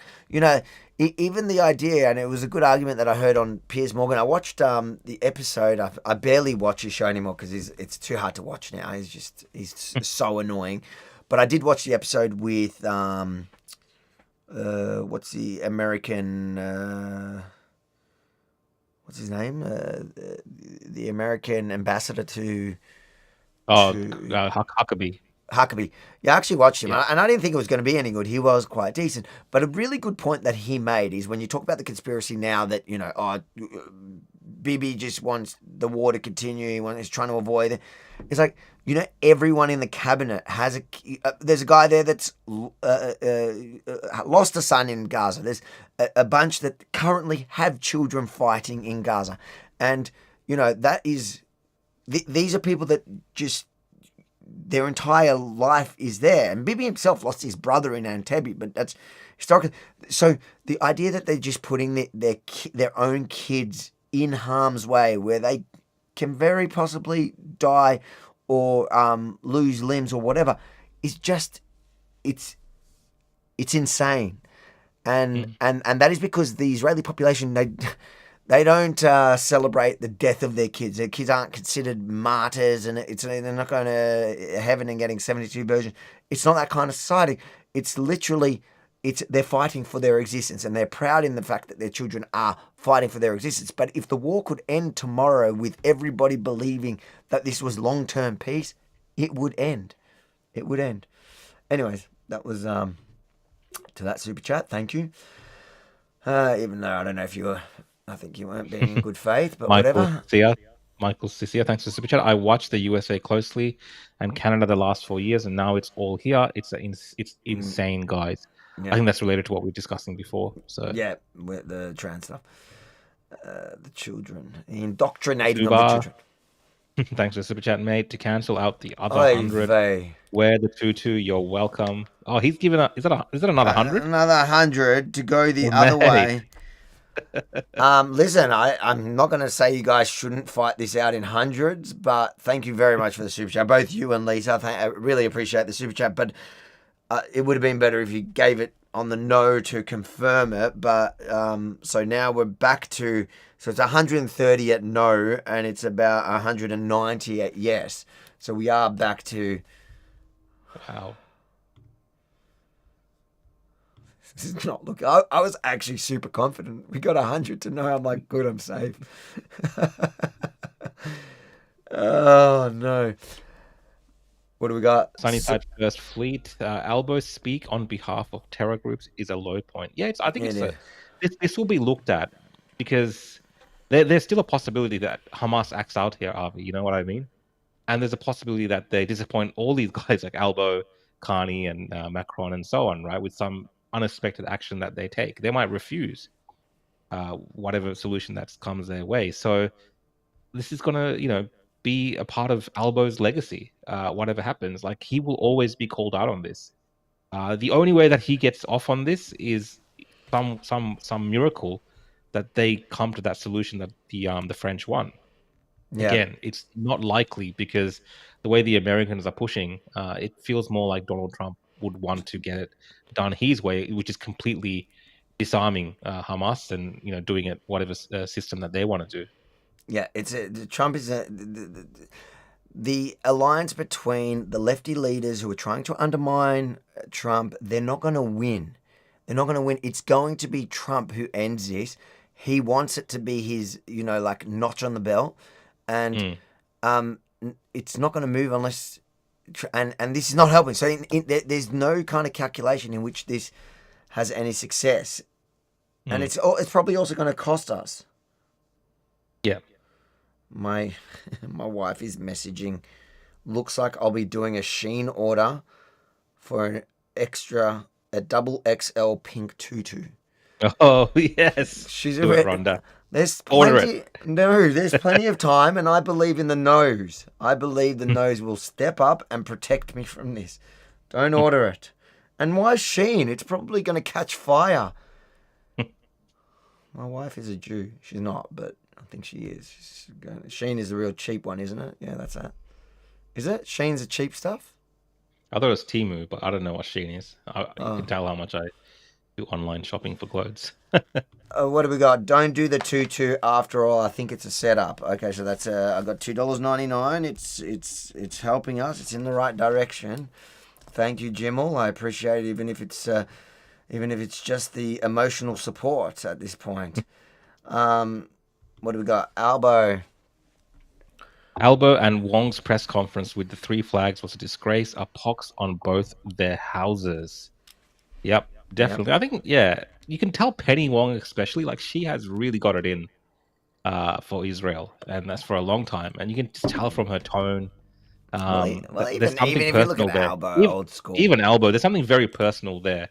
That it's a very ideological stance that they've taken, and it comes through for people who are paying attention that this is more than just about that particular conflict. This is about the ideological viewpoint on this particular issue, which they've probably harbored for a long time. Thanks for the super chat, Baz. What do we got? Are you guys going to do a special live opposition podcast for the next year's November state election? Avi, we've crossed paths recently. Oh, I hope I wasn't a disappointment. Are we going to do on the next? Probably. Yeah. The last one we did was really good. I really enjoyed it. So yeah. That was a federal one. Yeah, I think we'll definitely do those big moments, right? That'll be fun to do. It's always good to do and have a few guests come in as well. By the looks of things, I'm probably going to be doing it in a pink tutu. Thanks for the super chat. What do we got here? This is from Norbot. Hamas does not support a two-state, but they do support weakening Israel internationally through these types of statements and maneuvers. Yeah, I mean, this is a massive propaganda win for Hamas. Like having these well-established, Western societies side with them in this manner, it's a win. And what one part that was a part of that statement, Avi, was this particular leader, this co-founder of Hamas, saying that this vindicates the actions they took on. That's October what they 7th. said. Yeah, that's what they said. So clearly, it's a propaganda win for Hamas all around, not just for the fact that they've vindicated themselves for what they did on October 7th, because they see this as the expected conclusion of their actions, as well as today, the international world now coming to their side against Israel. 100%. And the PR loss that Israel, we talked about this before, the massive PR loss that Israel has taken on the world stage because of all these leaders have been unwilling to stand by them, besides the United States. Yep. Thanks for the super chat. What have we got? Luke Hayes back. Rhetoric, damage done, all theatre. Great. Easy project. Great Israel project. I like Greater it. Israel project. So he's saying the damage is already done from Listen, Luke, I hate to break it to you and every other Israel hater. In 100 years, Israel will still be there. In 200 years, they'll still be there. Not going anywhere. Whatever. They've lost the PR war at this point. You're right. But like I keep saying, the PR war doesn't help anyone if you don't exist.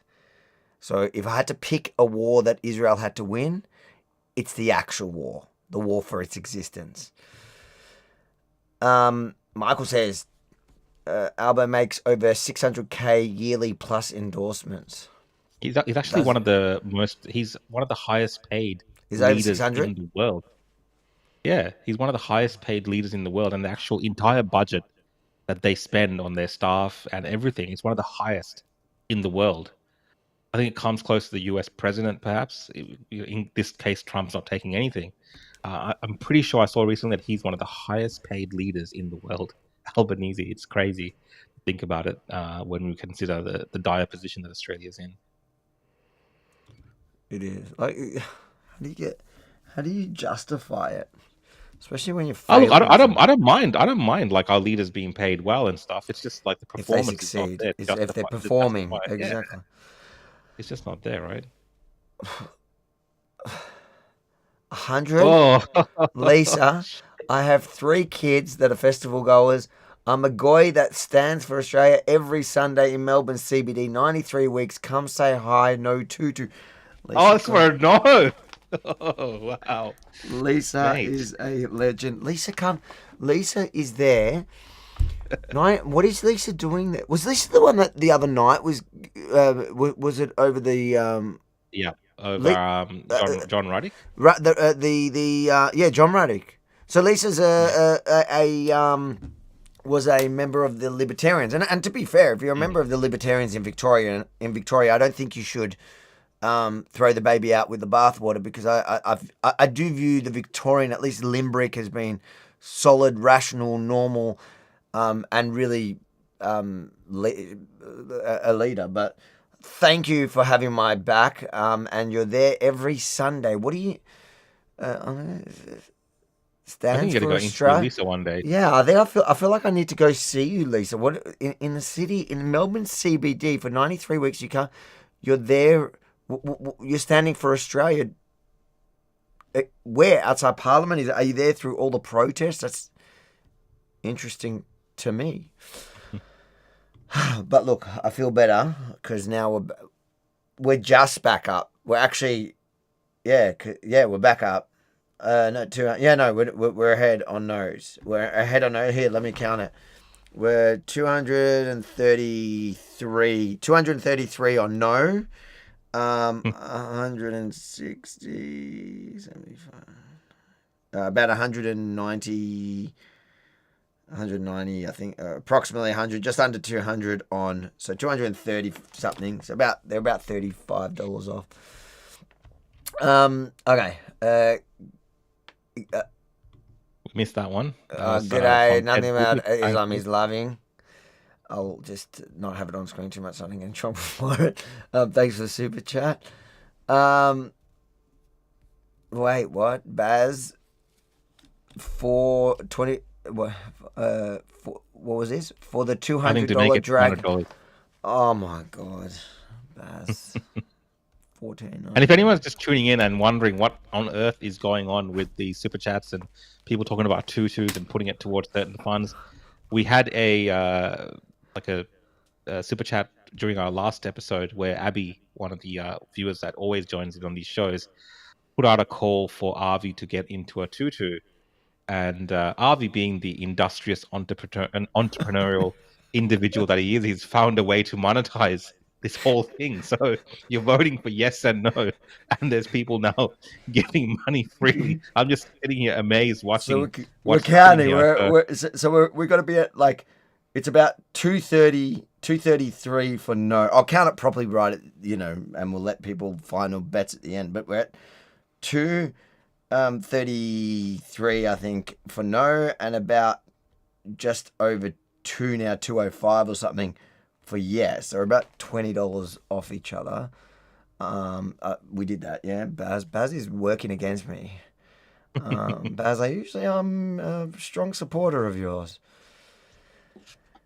What do we Catherine. got? Catherine, Albo equals... Albo equals, yeah, the Neville Chamberlain of the 2020s in Australia. That's Neville Chamberlain famously went to see Hitler, came back with a piece of paper and said, peace or whatever, and we all knew how that all turned out. So Yeah, it's great. he does come across like that. Great example.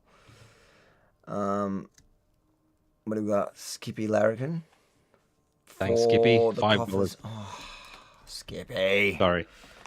For the coffers of the Tutu. That's a yes. I'll let you off just because you got Larrikin in your name, so I think you think it's funny. If you guys think it's funny, there's nothing going to be funny about me in a pink tutu.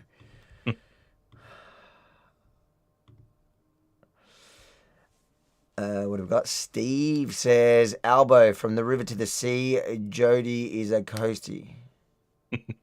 Jody's his wife fiancée getting now, married. weddings. Yeah. There are good. I've heard some pretty good chants before. Thanks for the super chat. Oh crap! I'm in trouble. There's an actual war going on. Fubar again cancelling out the last 100. Wear the tutu plus a little tiara to top it all off. Message for Lisa. I can't send any more. Please stop. I feel like that's like Rhonda encouraging. Oh my god! So now the yes is way on top.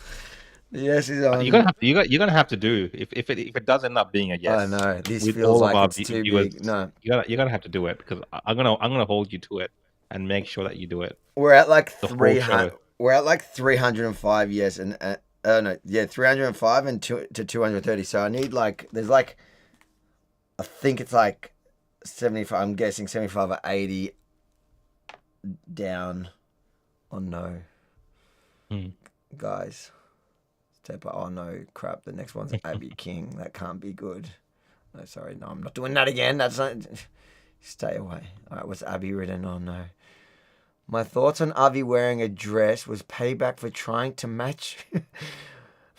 matchmake me to garner super chats. If he wants them, he can work for them. Unfortunate timing with today's top story. It's so true. It felt so weird that we're fighting about the tutu, about me cross-dressing as we're doing a serious conversation about...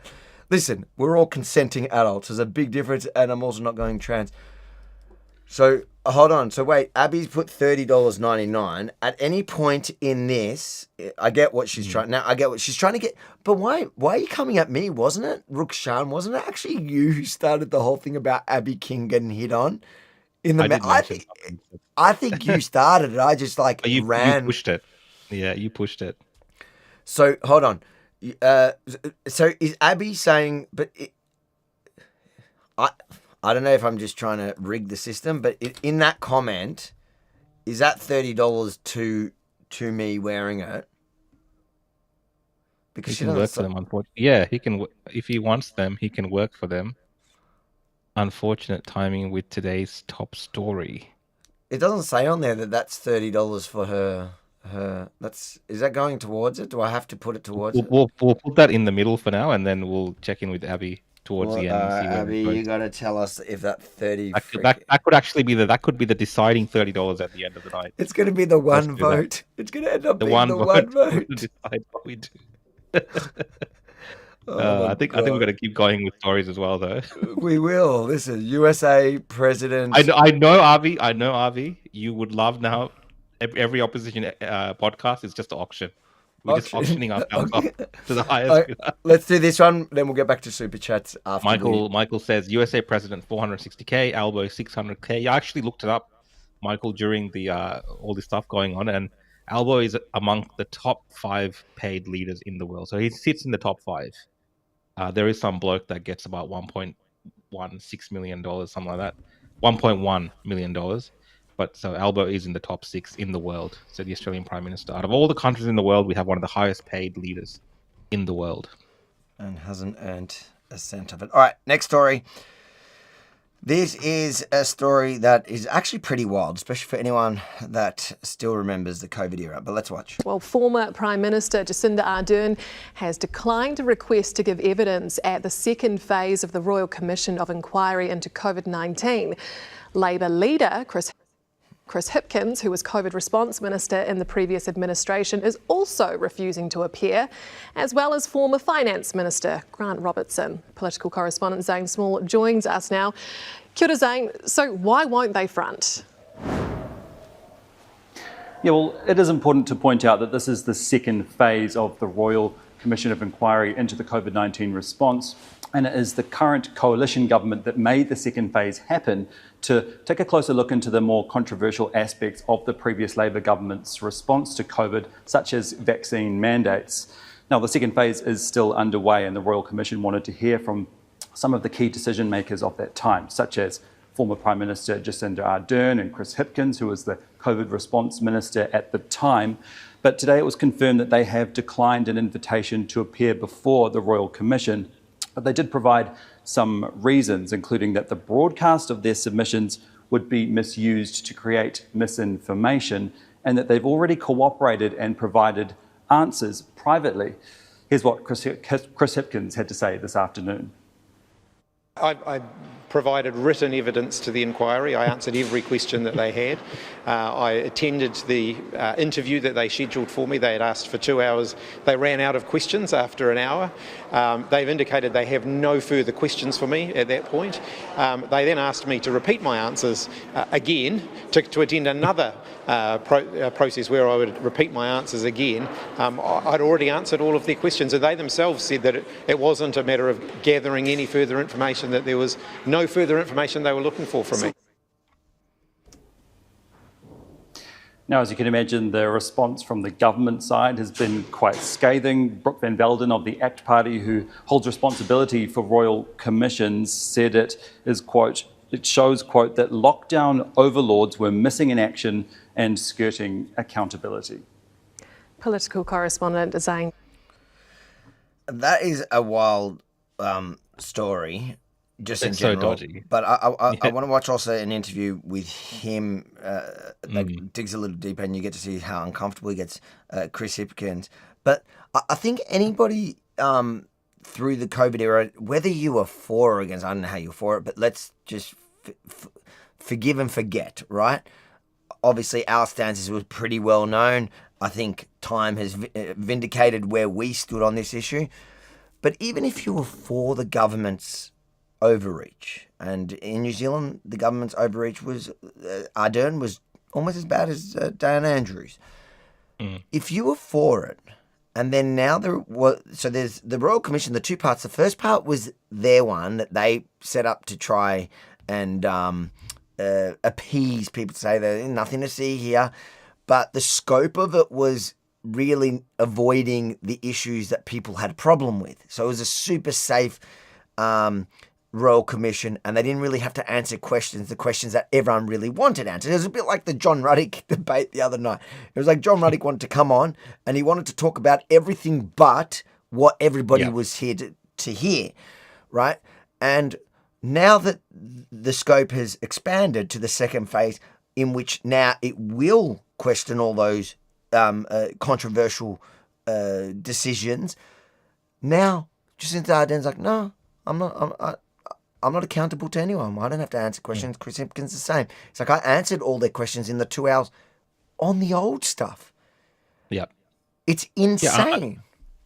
I think props first to New Zealand for actually even having this inquiry, because it's almost impossible here in Australia. Yeah, but that only worked out because politically, I think it was what's the number 2 guy? Winston. Winston. Yeah. You know who I'm talking about? Winston Peters. Peters. So he ran a lot on that COVID stuff. His base, like, I'm just saying, you're seeing like how uncomfortable it makes these leaders. Because I would love to see some of the leaders here in Victoria, even for them to deny like what they're doing right now. It looks horrific, right? It looks bad. Even just to make them uncomfortable, I think is a small win. But the fact that this should tell people everything that they need to do. That these leaders that subjugated you to all these crazy draconian measures, ruin lives. Potentially responsible for deaths as well, in the case of for instance, in Victoria, they're so afraid.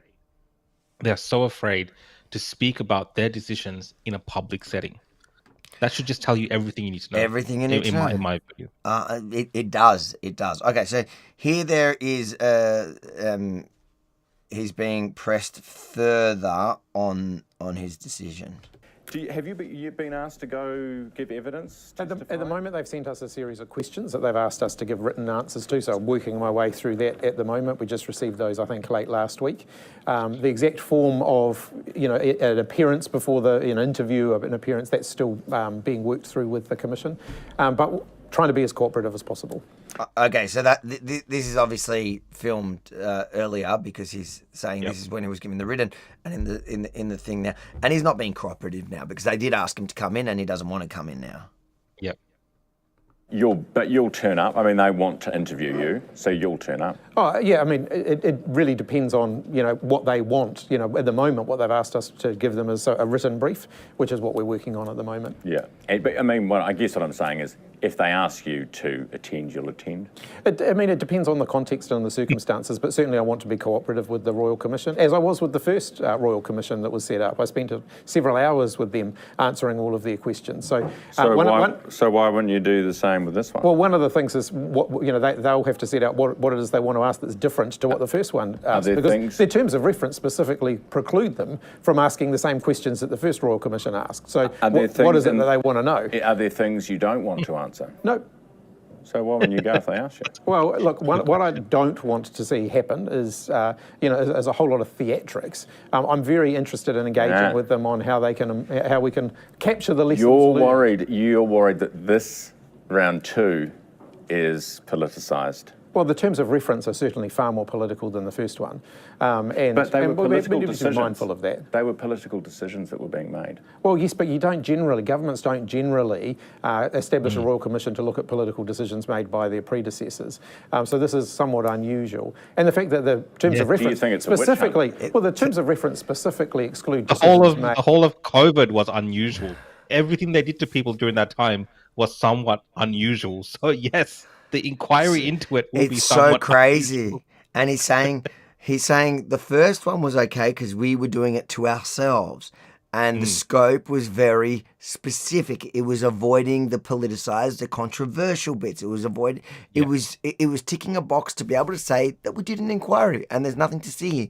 Now he's saying, well, hold on, these guys are clearly trying to get at something about the previous government. This is clearly political. And the whole thing was political. In fact, the reason why Winston Peters won is because, off the back of that, because of their mismanagement, because of how authoritarian they were about it all. And when people finally realised that they were taken for a ride. And to me, it's hilarious that the New Zealand Herald, who were cheering on these people at the time, who were enabling them, who were doing they were doing each other's dirty well, they got work. money. Remember, they all got money for it. Right. They all got paid, exactly. The government, they paid them. But remember, like the New Zealand Herald were the ones that ran the hit piece on me to stop me from coming. You remember with you, it was literally them in cahoots with the government working together at the time when they were trying to shut down anyone who was questioning. They were calling all of us, literally in their report that they didn't put a byline, calling us, me and you, conspiracy theorists for questioning these schmendricks. And now suddenly he's doing his job. And credit where credit is due. He's actually performing an interview the way it should be done. But it should have been done then. Exactly. Because then we wouldn't have to maybe get to this phase. If exactly. They wouldn't. It would have never gotten this far. It would have never. Avi, you also have to remember that New Zealand did end up having process similar to kind of what we have in front of their parliaments. People in New Zealand want accountability, I think, and that's why, there is this frustration now when you're seeing these politicians trying to skirt this obligation to, appear before this and answer the people's questions. Because the biggest, I think, the earlier video said that they were worried that the video answers that they give in a public setting will be used in a misinformation campaign against them. Yeah. I mean, I thought the whole thing was about letting the sunlight hit the darkness so you see the truth, let the people know why you did what you did. If you have nothing to fear. But these guys are terrified.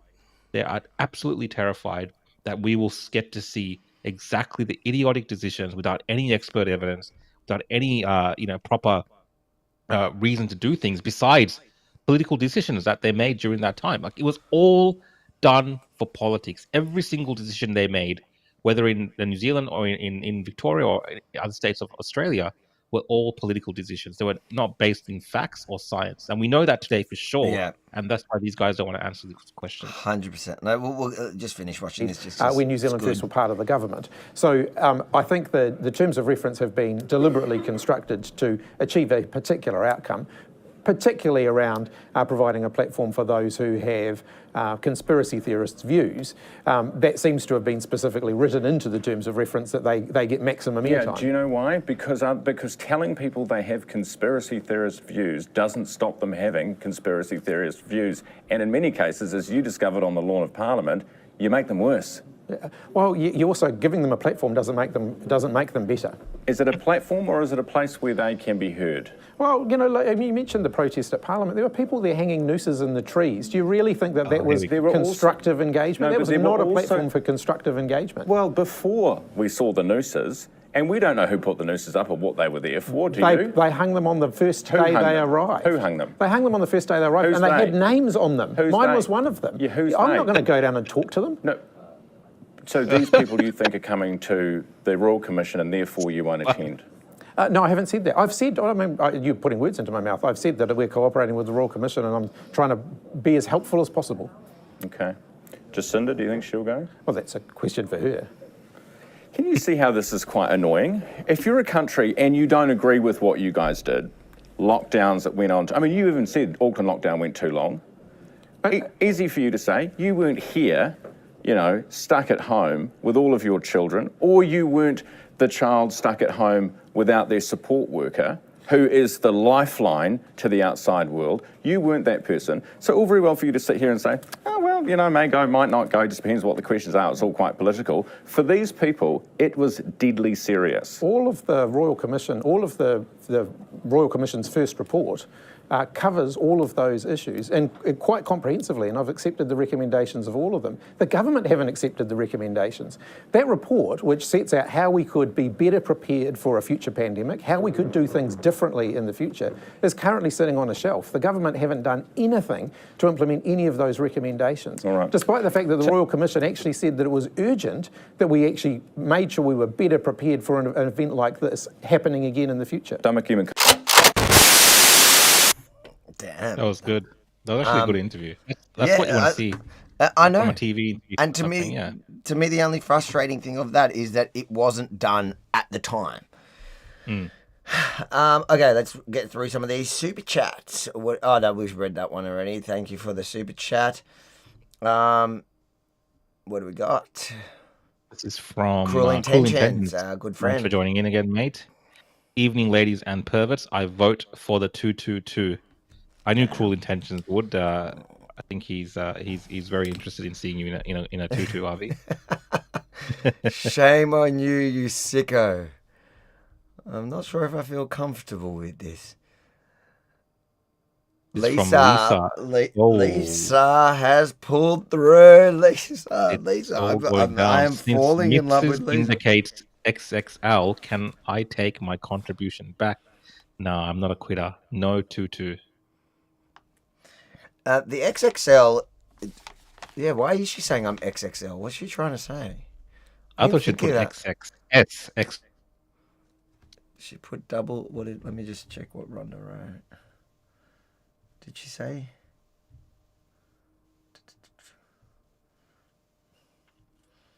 Looks like I'll be doing a Shein order for a double XL pink tutu.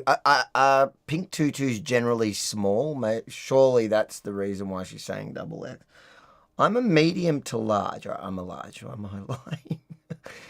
I'm a large. All right. Thank you, Lisa, for having my back. Gosh. It's from Sunnyside. Thanks for the super chat. Rookie Surin is a wig when Avi wears his pink tutu. You have to wear a wig. A wig. I mean, I'll join in the fun. If you're on a tutu, I'll do something as well like that. just so we both look ridiculous. Rhonda's added, she goes, I should make a super chat so I read them out. She goes, it has to fit over your ego. So we need triple X. This is what I'm married. This is what I'm married to. Wait, does this one go to? Does this one go to it, Rukshan, or is this to a wig? Is this a different campaign? This is to a different campaign. So Rukshan's got $3 put towards his wig. We'll just leave it at that. Sri Lankans always get the crappy end of the deal. I'll take it. I'll take it. I am the boy, whatever it is. So, you are the guy. Okay. Here we go. Fubar concedes. Lisa wins $5. Does that doesn't go towards it, does it? He didn't say that. He just gave up. Drained. Mate, that's the $5 towards the yes. That's is it was that $5 to the yes, do you reckon? Yeah. Scott, thanks for super chat, mate. Wonder if Gavin Ward will be watching from his cell. $5 to the no. Thank Gavin you, Scott. Ward, is that the guy that got recently put in jail? That was it like some sort of pedophiles type thing? Let me just are you saying watching me? Guy. Gavin Ward, New South Wales. Maybe I'm tripping out.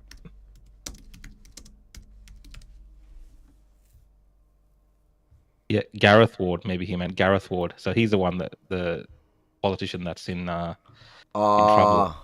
Maybe he wants to see you in your tutu. I think that's what Scott means. Maybe Scott's maybe Fuba was Mate Gareth.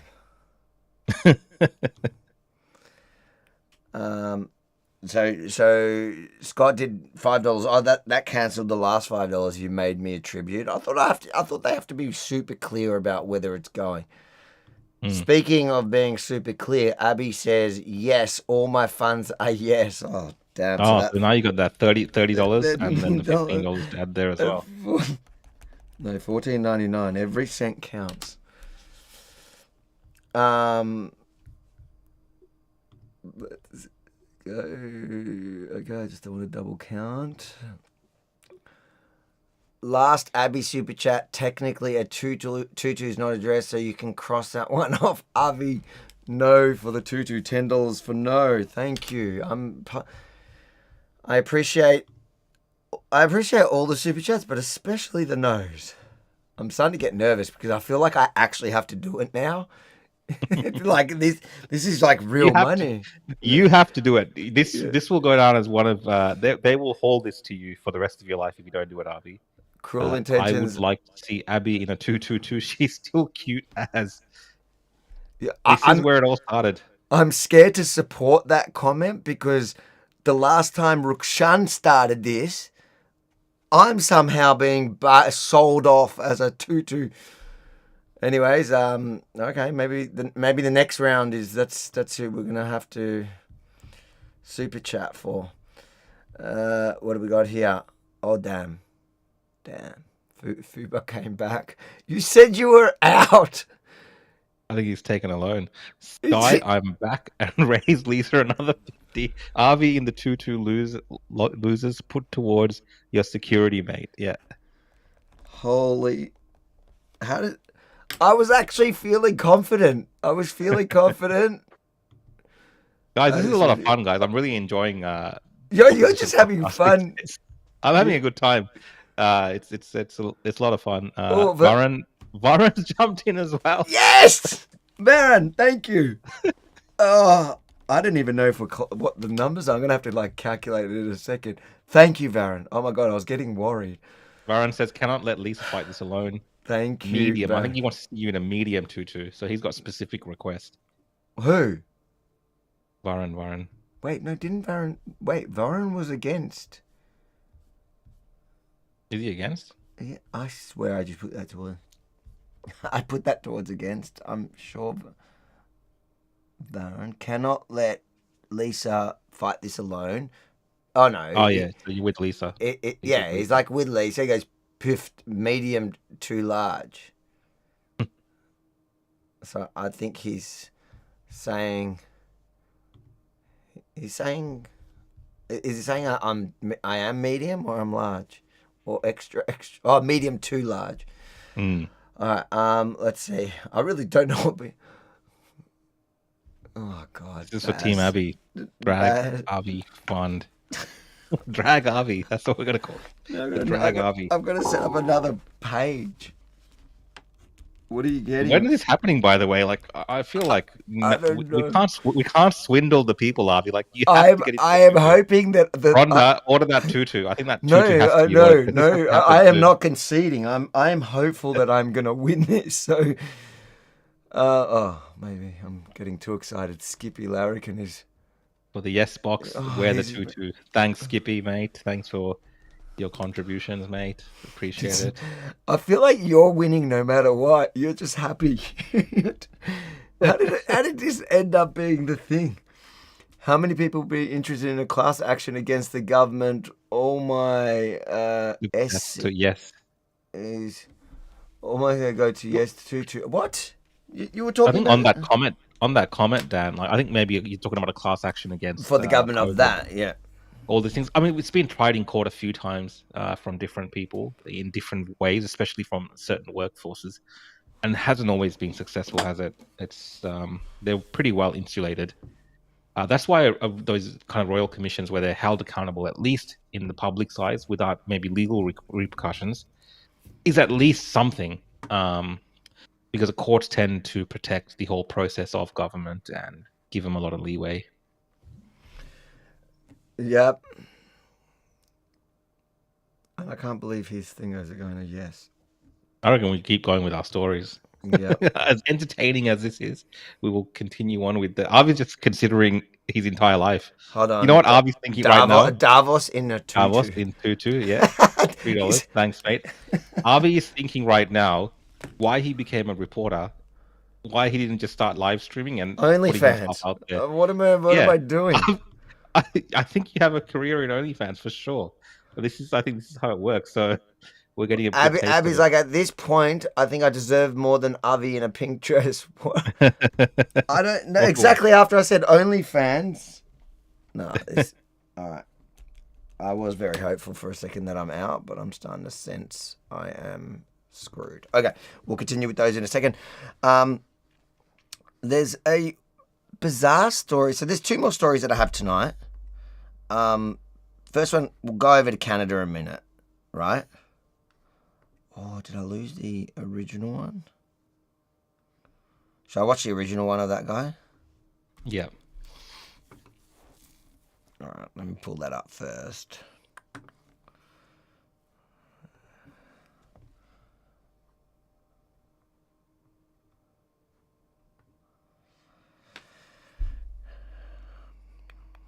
It was. Oh, that was from. Actually, we prepped it. We were going to talk about this the other day, weren't we?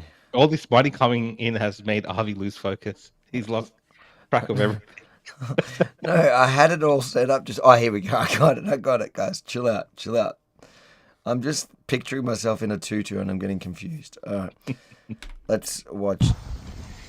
Hey everybody, Jeff Evely here, out in Nova Scotia on Mountain Road in Coxheath. And as you can see behind me, this is the woods. But over here, this is not the woods. This is the Department of Natural Resources, where the conservation officers work, who issue $25,000 fines for going in the woods. No, not bad.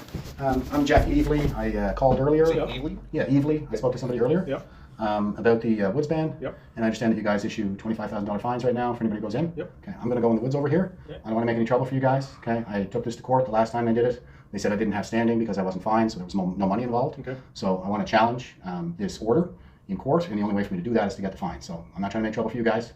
Okay, I just want a piece of Tim Houston. And I want to be as accommodating and nice as I can be. I'm just going to... Okay, so I'm ordering you to not. Okay. Yeah, I understand. Roger that. I'm doubling the fines right now. Okay, that sounds good. Did you say he's doubling the fine? Yeah. Oh, he's doing the fine. Oh, I'm doing? Did he say? Well, they're very nearby. I thought instead of crossing the road. What'd you say? I was saying the whole interaction there is so polite. I know, it's so Canadian. And I've got, I'm running it at, what am I doing? I always do that. I don't know if the viewers get annoyed, but I do it at 1.5 or 1. Just so we can consume it quickly. But I would just go in the back here just for safety purposes. And, we can do it like that. Does somebody want to follow me out there? Or, yeah, it would be good to do a witness. And if it's okay with you, I would like to record a video. If you don't want to be on camera, I can keep you off it. But I think that it's in the interest of justice that we provide a fulsome record for the court because of the precedent-centered nature of this case. So how fun is it? I can keep you off camera, keep your name out of it, all that stuff, whatever works for you. But we'll be in court, so. Yep, we'll be in court, so we might as well have a fulsome record, right? We have to go in the woods. Yes. Sure. You want to show me where the woods is out back here? Or wherever you want. We still have to suggest that you don't. I understand. Yeah. He just ordered me. He said he's going to double my fine. Yeah. I'm going to defy that. Double. Okay. So whatever happens after you leave here. Yeah. Nothing personal. We got that. Okay. Yeah. So one more time. This is the DNR office on Mountain Road in Coxheath, Nova Scotia, and this is not the woods. But back here, this is the woods. So I have a couple of conservation officers with me right now who are not on camera but have advised me that if I go into the woods, if I defy their orders to go into the woods, then I will be fined. And they also said that they would double my fine to $50,000. So I'm going to walk down here and go into these woods. I don't know that there's a good spot to do this, but I'm just going to make this as painless as I can for those guys and go in here. And they have me on camera as well, walking in the woods. All right, isn't this great? And maybe there's an easier way out of here than I came in. Let's try this. We good? Okay. Okay. And I didn't ask, but did you write the ticket already, or? Nope, we'll meet you back out front. Back out front at the reception desk there? Okay, if I bring my camera, keep you guys off it? Yep. Okay. I'll see you in there, guys. Thank you. This is not the woods. Hi. I was just out back with the three gentlemen there. They said they would meet me back in here, so. She's got to get them.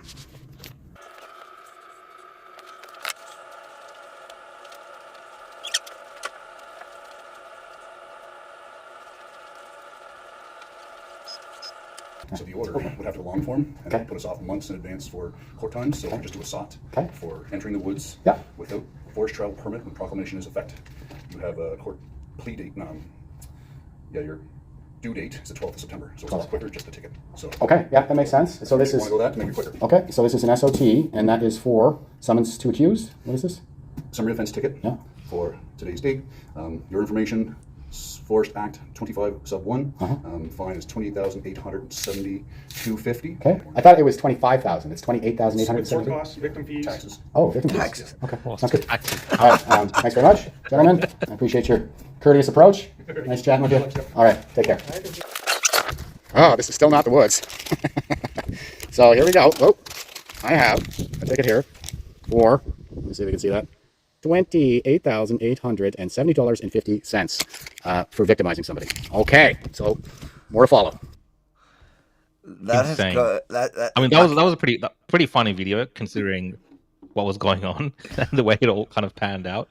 But it's insane, and like some people are saying it's all overblown, that people are overreacting to this because the government there was saying it's to do with wildfires and all these kind of things. But we are seeing these similarities around the world, aren't we, Avi? Where things that people used to do, like walking in the woods, going for a hike, governments are putting restrictions on those type of activities where people would never have to have asked for permission to do such a thing. And now the most basic thing of a person, human being, walking into a wood in their country or their land is now something where you can get astronomical fines for.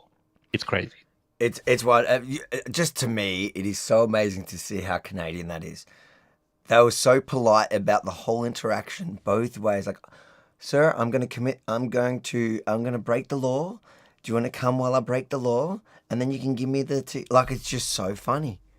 Yeah. It's fantastic. And it's all because he just wanted to challenge it in court. And good on him. Well done. There's a couple short videos in relation to that. We'll quickly watch them just to get the Now I'm kind of sucked in. That's ridiculous. But the reality is, it's not that you might cause a fire. It's that if you're out there walking in the woods and you break your leg, we're not going to come and get you, because we have emergency responders that are out focused on a fire that is threatening the lives of New Brunswickers. And if you take your boat out fishing in a pond in Crown Land and you capsize, we're not going to be able to come and help you out, because our first responders are focused on an immediate and serious threat to our province. And so it's the possibility of diverting emergency resources away from where they are really needed. That is so... That sounds insane as well. That's like their roundabout way of saying it's not really that you'll cause the fire, because people were like, how is someone walking in the woods specifically going to cause a wildfire? And then now they're saying, well, it's not really that. It's that, if there is a fire happening at that time, because it's fire season, we'll have to divert resources to come find you. So that's why you can't walk in the woods. Let's watch this one. Last one on this story. A leisurely walk in the woods is no longer allowed in Nova Scotia, and it may not be for the rest of the summer. Effective 4 p.m. today, we're telling Nova Scotians, stay out of the woods. Nova Scotia's Premier announced today a ban on activities in the forest because of extreme dry conditions and the risk of wildfires. Hiking, camping, fishing, and the use of vehicles in the woods are not permitted. Trail systems through woods are off limits. At these walking trails in the heart of Sydney, some agreed with the move while others didn't.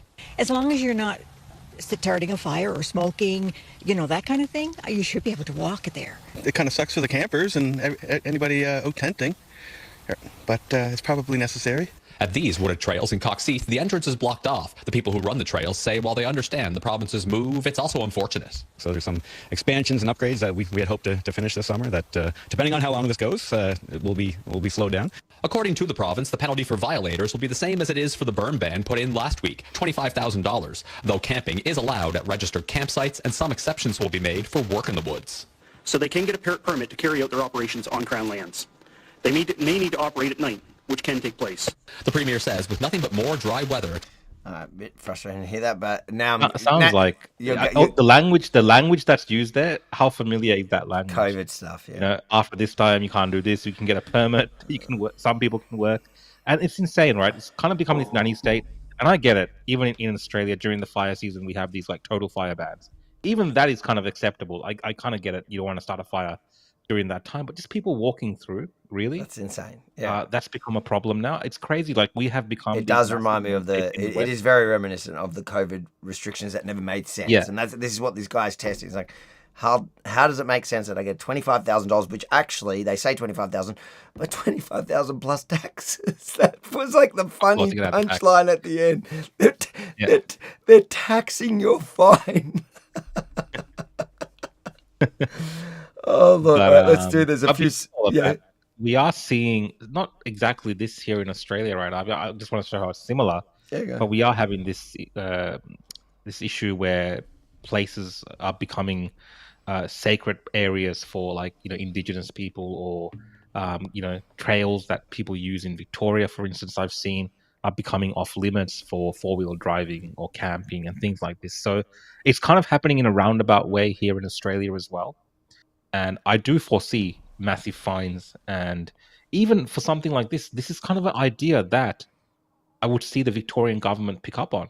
They would be like, oh, they're doing it in Nova Scotia. Yeah, during the summer. You know what? No one going to the woods, in the forest here in Australia. No one going to the bush because, it might cause a fire. It is just insane. I've used that word a lot today. A lot of these stories we're looking at are insane, but this one is particularly insane because people have been walking through forests and woods for all of human history, and all of a sudden now in the 21st century it is outlawed because whatever reason they want to come up with, because they've lost the plot. And they'll double down, and it'll be interesting. I'll be interested to see how it goes in court.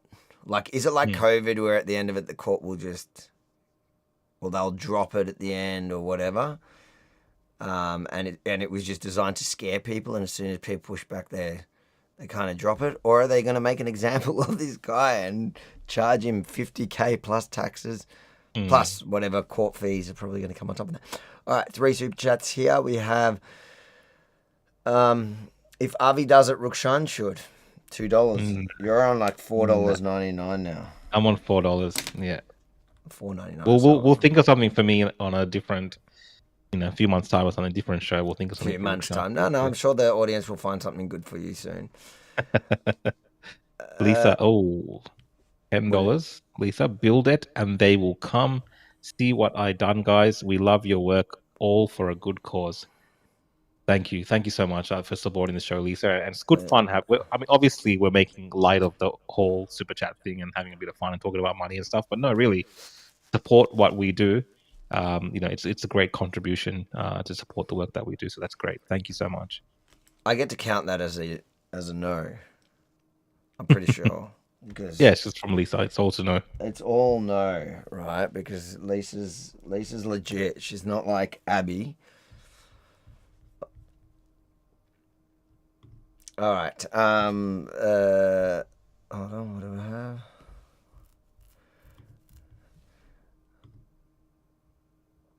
Oh, and another one from Lisa. One last thing, Rukshan. I can't believe the revolting comments directed at you. I, for one, will be nominating you for Australian of the Year. You're the best, and still no Tutu. Yes.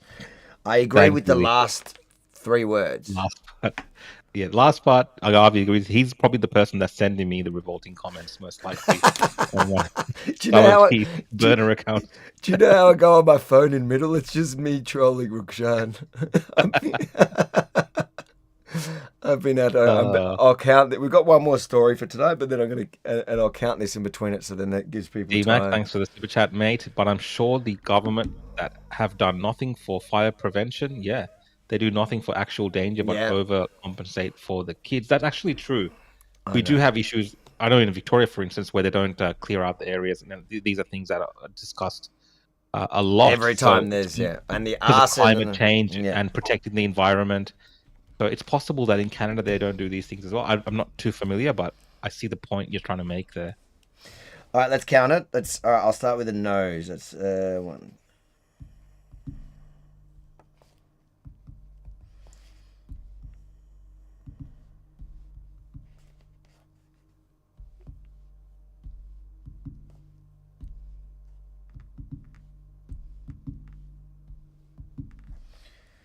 All right, no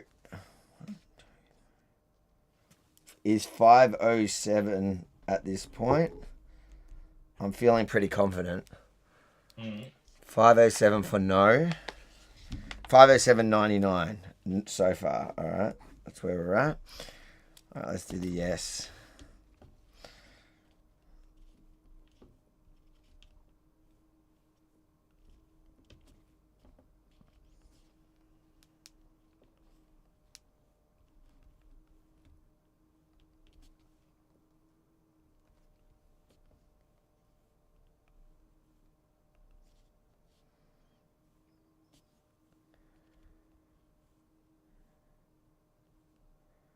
There's definitely a lot more people supporting the yes, which makes me a little bit worried.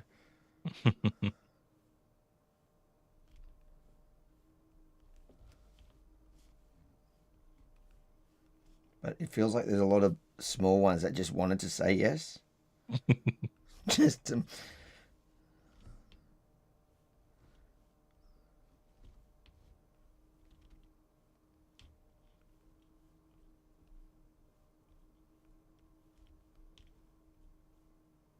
You're not very good at counting money quickly.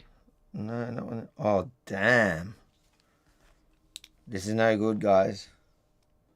I'm gonna have to do a double check after, but at this point, on this count, how much do you reckon the yes has?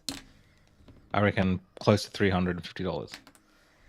Well, right now, on the count that I just did, but I'm going to double count it right before the end of the show for the final tally, but I think it's right. Let me just do a quick one.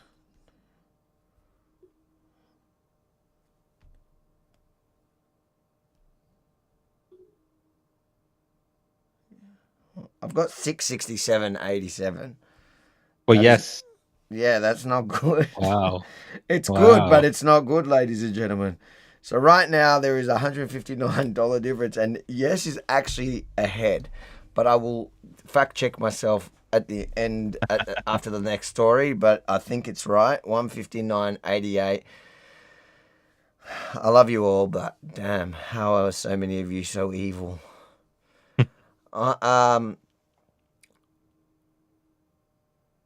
Yeah, we read that one. Let's just read these last two super chats and do the last story, which is something a little different. We need an update on the tally. $2.99. Yeah, we just got that, so we got that. Yeah. Yeah, and now I'm going to add $2.99 to it. Yes, the yes is winning by one. There's people in the comments saying that they don't really trust your mathematical works that you're doing, and they're pretty suspicious as well of your calculations and your additions.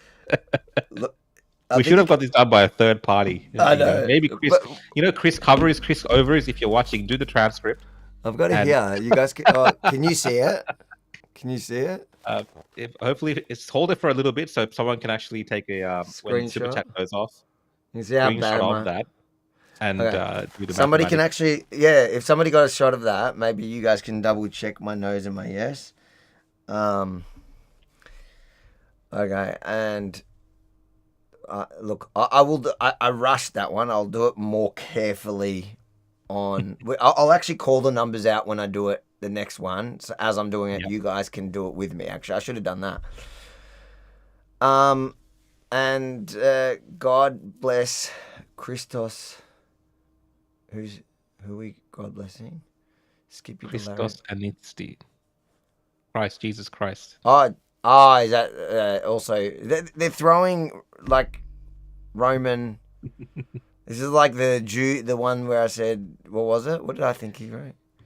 Something silly that is embarrassing, and that's just going to be clipped. Okay, let's do this. Okay, so this last story is something that's been unfolding around this rally on the 31st.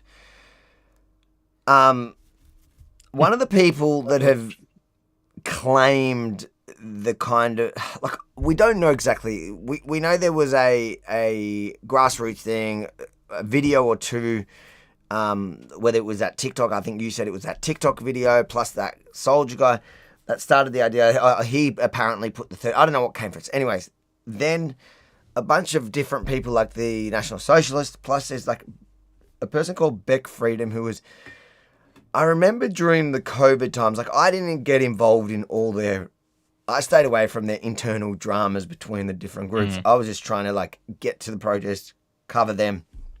And generally different organisers got angry. Like do you remember the Canberra protests where there was that group of... That was a mess because all the different... from all the different states and...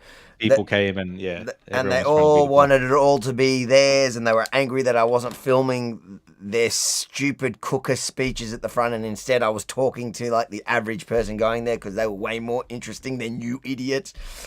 And I think they were more newsworthy. You were just clout chasing. Anyways, one of the people at the time, and that there was always drama around her, was that Vic Freedom. I don't even know what her last name is. She's Vic Freedom on the spaces, and she's morphed into this National Socialist supporter. I don't know if she's actually friends with them or just supports them from the side. Well, people are alleging that, of course, yeah. Well, she says a lot of stuff, like even there's that one where she's like saying, "You're feeding the Jew," talking about me or whatever. Like she's clearly, if you listen to any of the spaces. But one of her spaces conversations has gone like mega viral. And what's interesting to me with regards to that protest, it kind of undermined it from both sides. So the right and the left are sharing. All right, so I think it's this one. Let me pull it. They're very short. And then there was something interesting that I had that can go with it, and only listen to a bit of it. So people like that, they're scared. But if we break it down, this is how I tried to explain it to somebody.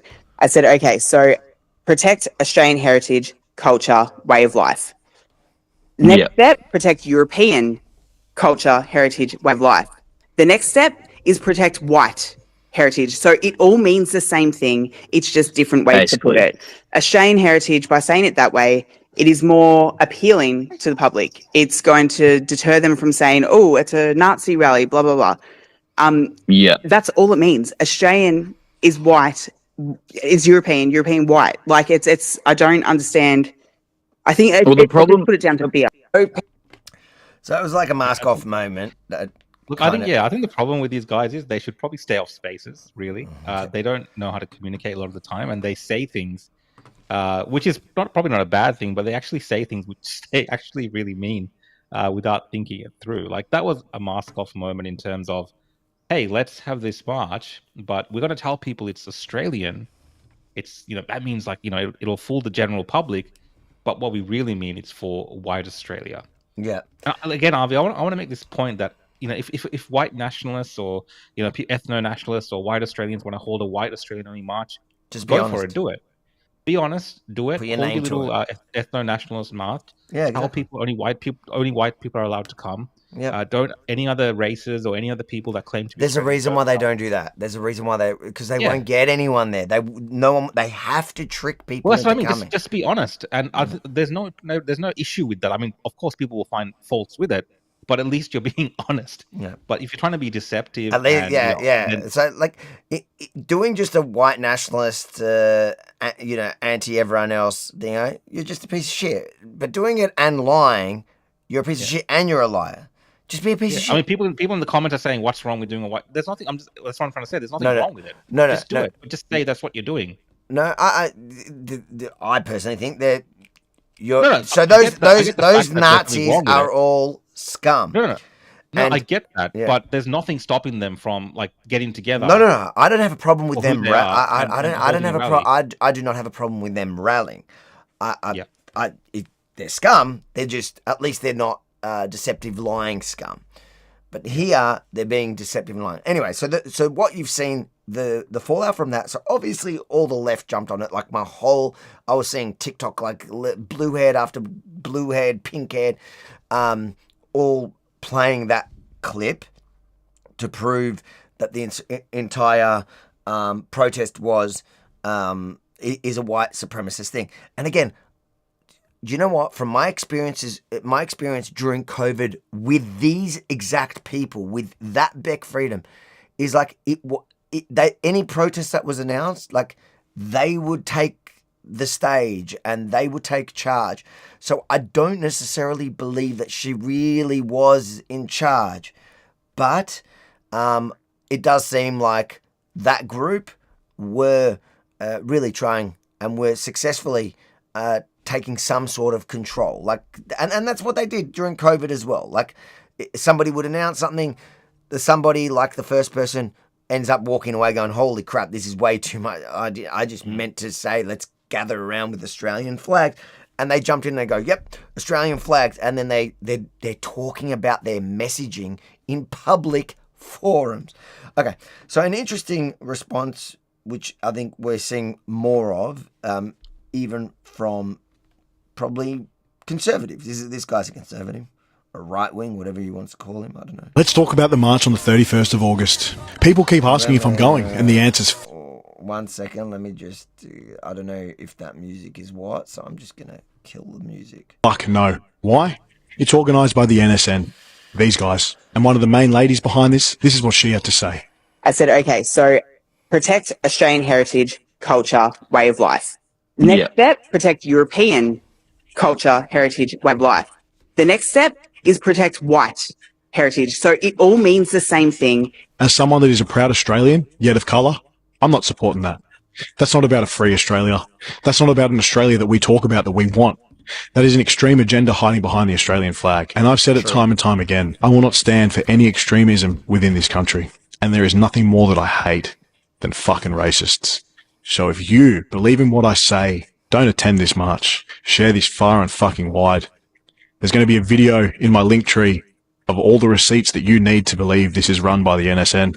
And there will be another march coming. And it will be for all Australians that are proud Australians. It'll be coming soon. I promise. And that's my take from the controversial coach. And I think that sentiment is shared pretty broadly. A lot of people asking me about that protest and whether they're going, blah, blah. To be honest, I'm going to go there to cover it. You're going to come there to cover it. Should people go? To be honest, I would love to see... You know what I would love to see on that day? Is proud Aussies rock up in their big numbers, and when these Nazis rear their ugly heads, the crowd, the actual grassroots average Aussie turns around and goes, no, screw you, you Nazi. Actually, our country, our heroes fought, bled, and died fighting your sick and twisted ideology. Like this Chocky guy says, don't wrap your hateful ideology behind our flag. That's what I would love to see. But I don't know what we're going to see on that day. I don't know. And I can't tell people to go there or encourage it, because I don't know, it could end up being a shit show that is completely Nazi. But I'm going to go there, and hopefully I do find some sane, rational voices, even if they're in the minority. I hope there are sane and rational voices calling them out that are proud Australians. Instead, the last thing I want to see is that you're going to end up having, because the Palestinians always freaking marching every Sunday here in Melbourne, and it's, I think, at the same time in the same place. I don't know how all that's going to work. There'll probably be a big police line. But I don't want it to be between one group of Nazis, the Palestinians, and the other group of Nazis, the Hitler-loving Nazis. Like what I would love to see is, if they do show up, that they are drowned out by a mass crowd of true patriotic Australians who don't stand for their hate. But if I don't want to give we context as well, yeah. like the organizers, so-called, of March for Australia have distanced themselves from the NSN, because the issue was the NSN also claimed responsibility. Like, they're not the brightest group. Yeah. Thinking that they'd find popular support, and you're seeing the massive backlash to them actually being involved. People don't want to be involved with that. No one. That's why they won't put their name. A lot of people don't want to put their name to it. They don't want to be involved with it. They're not as popular as they imagine in their little echo chambers out in the real world. And that's why you're seeing this, back and forth between people undecided on what they want to do, because they really don't want to be involved if it is actually the NSN behind it. Now, the organizers have put out statements, and some of them have come out and said, we're going to put our faces to it. I think that Beck Freedom, I saw a video earlier today, Avi, where she's come out and said that she's the one that's applying for the permits in Sydney. So she's actually put a name and face to it. Who's this? Like we've seen the Beck Freedom. She's come out with a video today saying that she's the one. one. Oh, well, what? So there's two more questions. So there was two things. Was there something you want to add before we watch it? Because I just want to unpack those last two bits. No, I'm just saying, like, so now they've put their faces to it. At least she has. Yeah. And but because of the previous stuff that people have recorded her face saying, yeah, so like there's still that hanging over it. Yeah, here. So this was another space then everyone in this group, like, that gets involved in this chat they're lunatics. They're nutcases, all of them. Could I just jump in there really quite urgently, because I don't know why it's been allowed to be stayed up at the fucking jumbo. Gypsy or Dream, could you kindly remove the Rukshan Fernando clip? Because I don't think any of our own people on our own side should be promoting things that are cut, chopped, and edited out of context, and that are currently being used to take down March for Australia. I'm just so funny how you became the target for sharing something of theirs. Yeah, exactly. And all I shared was something that people sent me of their recordings. And the reason I shared that particular was it that recording where she was saying that? Where she was talking about, there was another recording of them talking about, looking for Jews. Not Beck, someone else was talking about looking for Jews. And, like, we can find them, and why can't we fight them? And then she was talking about some things about, sometimes we have to get violent. And she was saying that. Yeah. Again, like, the context, I said when I put up that post, I said the context is not all there, because it's a short recording that people have sent me.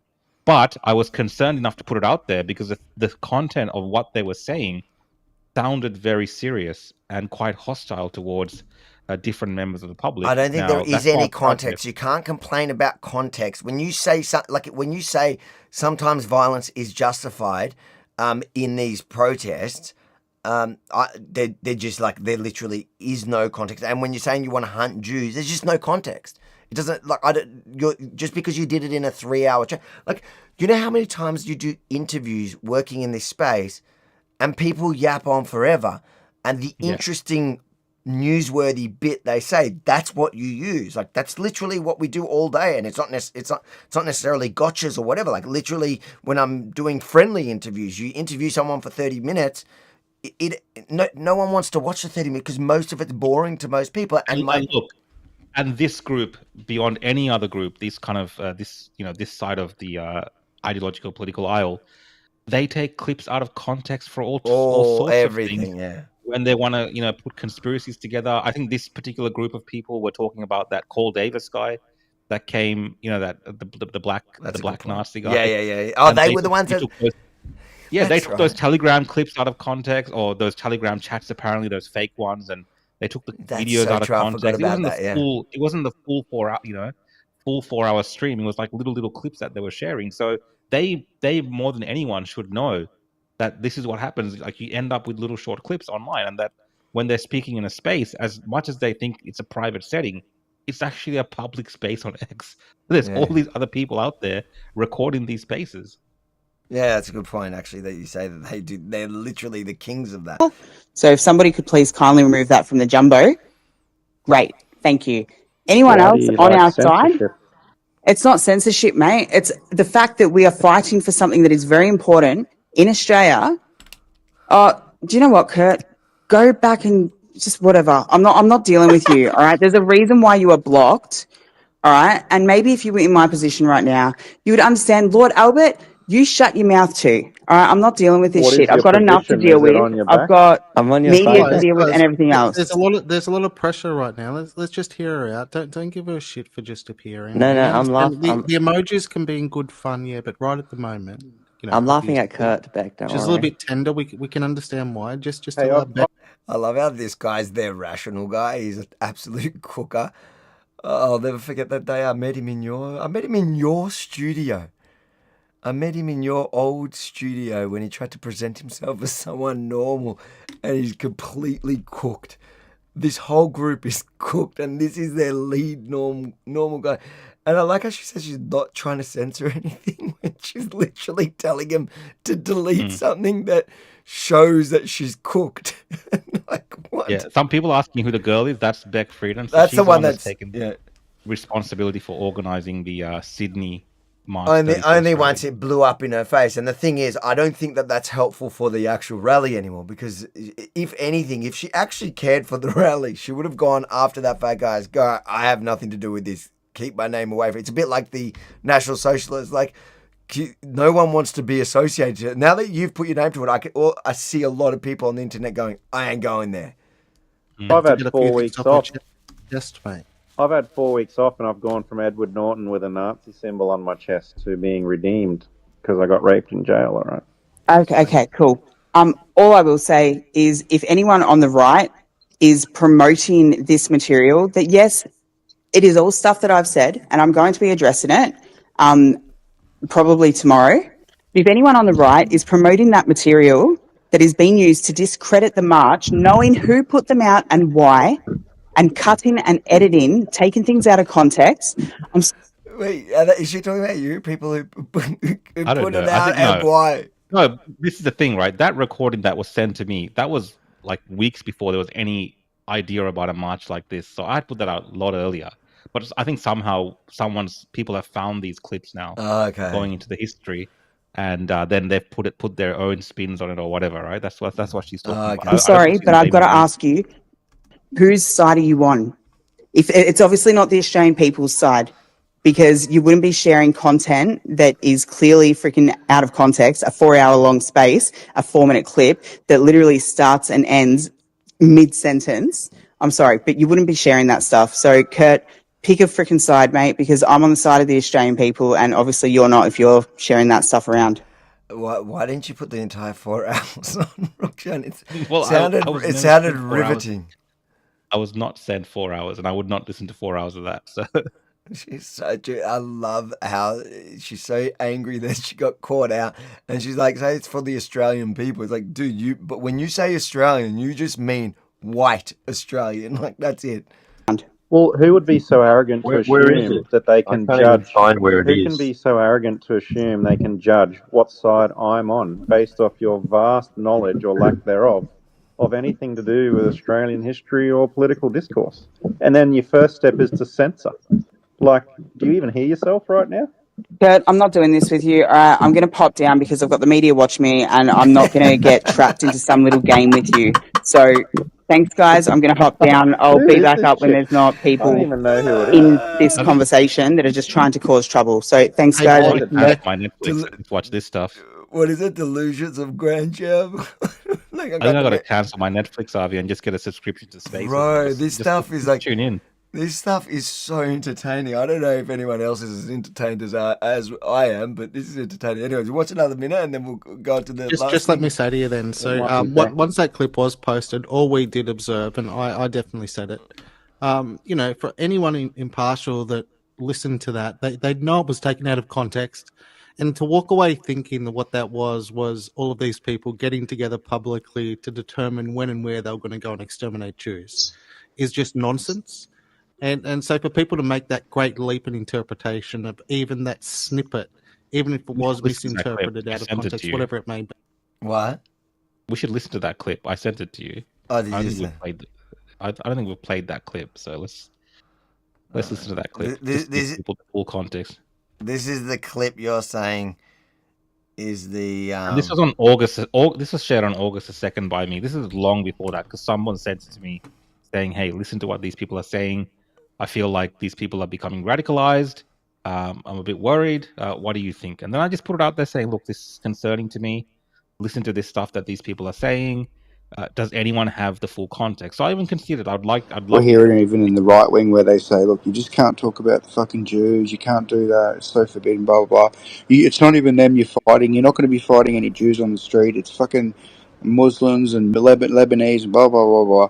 And it's like, well, actually, the Jews are in Australia, and the Jews live in houses too, just like us, in places in Australia. And so, when people say, "Oh, well, we can't do anything about it," it's like we can never fight the Jew. It's like, why? They're just people. Yeah, accelerationism isn't that bad of a thing when we look at what's going on. Like, do we want the slow burn? Or do we want to fucking kick off and try and fucking fight back in some way? Eventually they will have to listen. People say that violence doesn't fix anything. Well, guess what? No fucking war was ever won with peace. Okay? No war was ever won by singing Kumbaya fucking Ya. Okay? It's not going to work. We're not going to be able to vote our way out of it. We're not going to fucking be... What did you say? That gives people a bit of an idea. We won't play the whole thing, but it's 4 They're minutes. totally cooked. Anyways, and they and this was her last thing. Oh, this is her. I know all of you want to actually see this delightful young lady. This is her now responding to it finally, and then we'll tally up. We'll do the last super chats and tally it up. Wow. Yeah.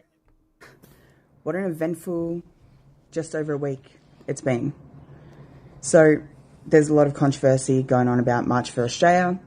I'm not going to defend myself. I'm just going to explain why the things that are happening are happening.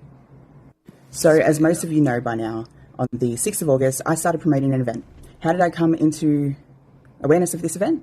I was told about a TikTok account that was putting out content. I went to have a look. I then told the person that told me to let the person know if they needed any help. That person reached out to me. Turns out it was an 18-year-old kid who was lost, overwhelmed, and had no idea what to do. I told him I had a fair few connections, and if he wanted to, I could put him in contact with some state people that would help him. Anyways, long story short, because this stuff has already been explained by many people, he ended up pulling out, whatever, I'd been going hard promoting it, it was getting media attention, it was being hammered, somebody else decided to come on board with the team. We decided to collaborate together and work together. As you all now know, one of those people is Hugo, otherwise known as Ozbill. Now, since then, we've had a lot of people reach out. So we had Tricky reach out, we had Chocky reach out, not to me, Chocky reached out to somebody else, and we had Joel Jamal reach out. All these people were either ignored or told their assistance was not needed. This was meant to be a grassroots movement, which means organic, natural. We didn't want freedom leaders that have already been associated with things that have not gone well. So once these people were told that their assistance was not needed, but we'd appreciate the support, the attacks came on. And the attacks came on in a big, fierce way, mostly aimed at me. Now, like I said, I'm not going to defend myself. Anyone that's followed me for a decent amount of time knows who I am and knows my political stance on things. What I will say, though, is when people are trying to take you down, obviously they're only ever going to focus on the worst possible things that you have either said or done. They're never going to talk about the positive things. Obviously, why would they do that? They're going to try and ruin you. And that is what is happening. So there are multiple clips circulating that have been taken out of context, they've been edited, they've been dissected. We get the gist of it, Avi. I think she's just blaming everyone. She's blaming everyone else, but you know, in this situation, the best thing to do would be, let's say there's not a whole organization behind it. honestly, the best thing to do, especially if your name is tainted because of some of the crazy things that you've said online, which she doesn't want to defend. She's like, I'm accepting it. I've said crazy things. Probably the best thing to do is like step away at that point. Yeah, Make she someone else can't the face of it. Try to salvage things, but that's and go from there. But you know, it's all this spectacle about. A lot of it maybe to do with ego. I don't know, but that's what the best thing in the interest of the protest would have been. I think personally, but that's not how it's played out. And still, you see the mistrust there. With these guys, every accusation is a confession. So when she says like these other people tried to reach out, like that Chocky guy or Tricky or whatever, when all these different people she's saying tried to reach out, and they said, no, we don't need your help, we just want your support, as in we want you to promote our thing. And she was saying, because, you know, all these people already were freedom, which is exactly what she was. So she just didn't want to share her whatever. And also, you know, I think Tricky's Sri Lankan like you. I think he's also a bit cooked, but whatever. And then Chocky's, I don't know what is Chocky? Let's just say he's Sri Lankan as well. I don't know, but let's just claim him as a Sri Lankan.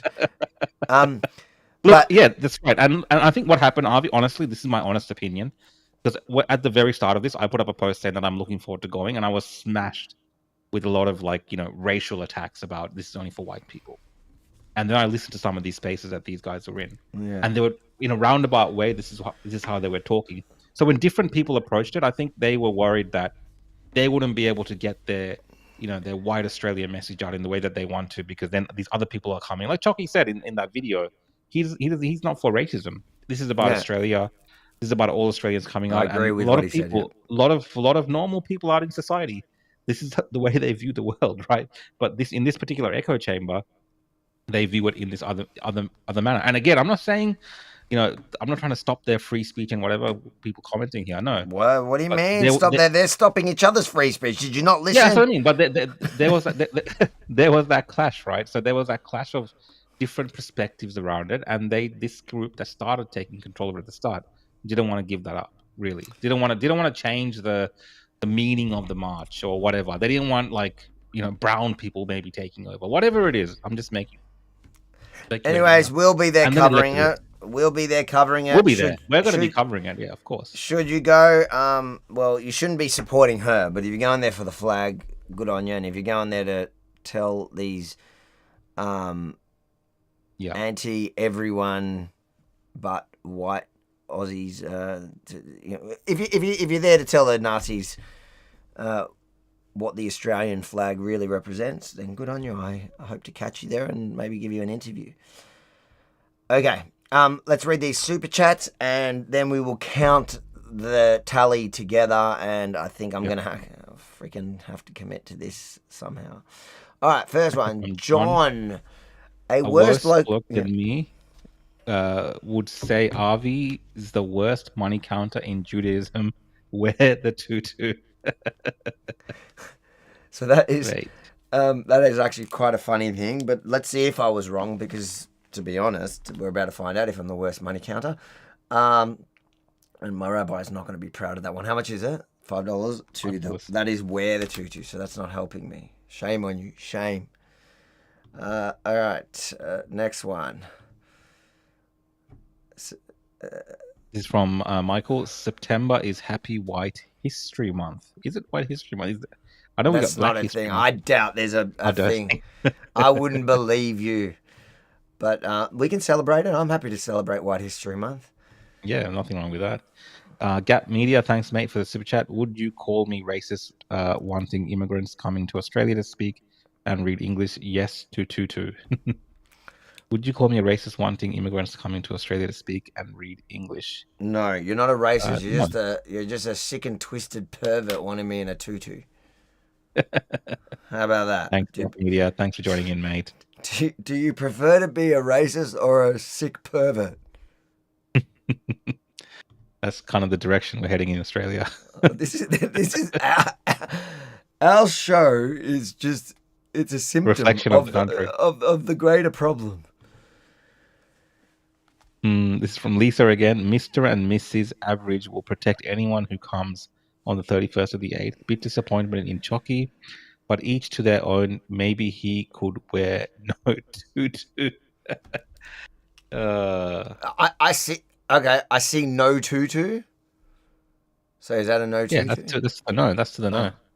Maybe you could win it. Okay, all right. Thank God. All right. I thought I was cheating, but I thought she was talking about Chucky, but no, she's talking about me. Oh, that is Lisa. Sorry. Yes, no tutu. All right, I got confused. I didn't know who we were talking about. Thank you, Lisa. As usual, I feel like we're on the losing side right now, but I know that you're a friend that I can always rely on. Unlike some of these sellouts. From Scott, thanks, mate. Could you guys save us listening to hours of it and just give us the best bits of Beck losing it? No tutu. I mean, we can't do that because that's just taking it out of context. Take it out of context. Ruxan's already done that. That never happens. That never happens. We never see short clips. I mean, the whole the news stories on a Monday or to Friday on the news channels, they pay like 30 seconds of each story. I mean, I know. It's just such nonsense. Like, mate, make your stuff. Like, even I do when I make content. When I literally make my own content, you make long form and then you cut. Like, whether it's in debates, you cut little one, and sometimes it's the really short clips that go viral. Often, more often than not, it's the really the reels, the reels. They go super viral because, mate, people's attention span is really short. So. No, don't expect people to listen to your 4 hours if you want to hear the content. Maybe just don't say stupid shit. I think that's the best advice. Like really stupid shit. Like really stupid. Like there's some things you just shouldn't say because there is no context that could make it sound good. Yeah, exactly. I wouldn't call publicly for violence. I mean, that's a basic rule. Skippy says the march will be as bad as we let it. It can be about Australia or it can be about division. Choice is ours. And that's true. At the end of the day, I think depending on the people who are there, the people who rock up, and if there is that hate, that at least some stand up to it, and if they get drowned out, then that's what you're going to see.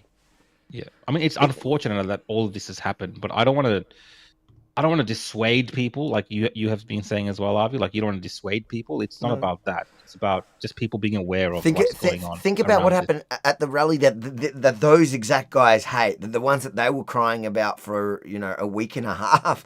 Literally, Beck at that group were crying about the fact that Nick Patterson, when that what was his name, the black neo-Nazi or whatever that one was, that came up, and then I told Nick, and they walked him out, and then confronted all the Nazis, kicked him out. When you watch the media report on it, they actually, like Channel 7 was forced to report that Nazis were kicked out. That's what you want to see. You want the media to be forced to show that most Aussies who are proud, because it's most Aussies that are proud of the Australian flag, are standing up to the hate. That's what you want the media to report. You don't want the media to paint anyone that's willing to go out to the street to march with the flag is a Nazi. And that's what will happen if these Nazis dominate and they head to the street and the full rally and they go unchallenged. Then the media will portray people that are proud to wave the Australian flag as neo-Nazis, white supremacists. Yeah. That's what's going to happen. Sometimes, and then people that come for the first time maybe not come again after that experience. So of course not. If you want to build a popular movement, you need to obviously get rid of Nazis. What is this? Fuba. 50 from Fuba. One more. Even if you guys did think I was a bloke, lol. I can live on bread the next month. Thank you to all the friendly bidding. I did think Fuba was a guy. Oh, so Fuba's a woman. Wanted to see you in a tutu, but now it changes the whole context. Now it changes. Now I don't blame you. Now I don't blame you. So I bet you Fuba's my wife. I'm going to check the bank accounts tonight. Rhonda. Kind of looks like you, cute. I'm just seeing the WhatsApp group. There is photos of the tutu, isn't there? Have they got photos already? Are they the other women? The wives are looking. The women are. Oh my god! Tutu. Is that? I didn't even. I think I like this one. This is the kind of tutu that I was thinking. I don't know if we can get this image on screen. But this is the tutu, guys. I'm just going to show that picture from Sheen. I don't know if you guys can see it. Bring it to the camera. Yeah, that just the light. Go back. Yeah, So there. yeah, there you go. We can see a bit more leg. I think this is a bit more skin there. So this is perfect, Rhonda. I think this is the one you need to order. That's what we want to see, and we want to get the full length shot, Avi. So you can't just sit down for the show.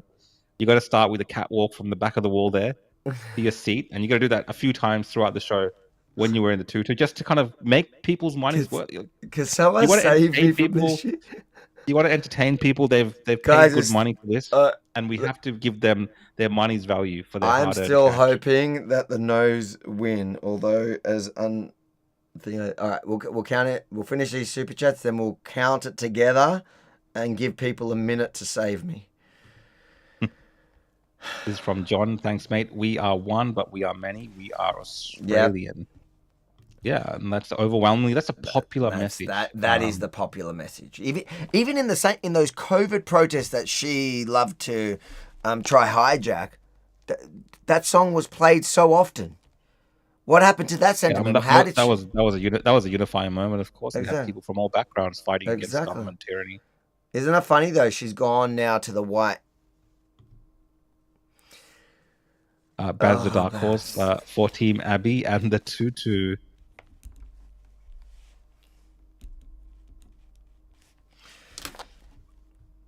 All right. What do we got here? Are you covering Women Will Speak Saturday? Let Women Speak, yeah, this Saturday. Is it this Saturday? Yeah. I was planning on covering that. Good time to wear your tutu. We should go. I thought I had him. That's this Saturday, Let Women Speak rally. And I think there's a counter-protest planned as well from the trans rights activists. Let me talk to you off air. Maybe we'll do it together because I think Benji's away this weekend. I thought because I think I booked in security for it. That's perfect. We'll finally get a good video. Yeah, maybe we'll do that. All right. Yeah, so possibly I did book. I'll check security still good because apparently there was a big counter protest. Maybe we'll go live and report. Yep. We'll talk about it off air. Okay. Let's go here. What have we got? Yes to tutu. That's just like straight up. Thanks, mate. Straight up, yes. We'll probably give it a 5-minute cutoff, right? 5 minutes from now, so we don't. No, we'll count it, and then we give people one chance to save me or it's not. Time to discuss your dance moves in the tutu. I'm not. Guys, if you're still watching, I hope you've been enjoying the show. I think the news portion is pretty much done. We're doing the super chat roundup, and we're doing the tutu counting for the tutu fund. So we got the fun part is we can have a laugh about something. I hope to run into you both in the day. Yes to tutu. Really appreciate this group that's growing. Really appreciate all of you guys. I actually do. I am enjoying the fact making that a community here. Yeah.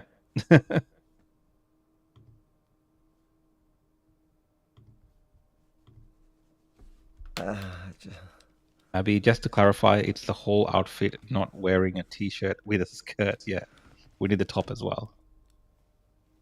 We need to see a little bit of that belly as well, a little bit of skin there. No, I am not doing that.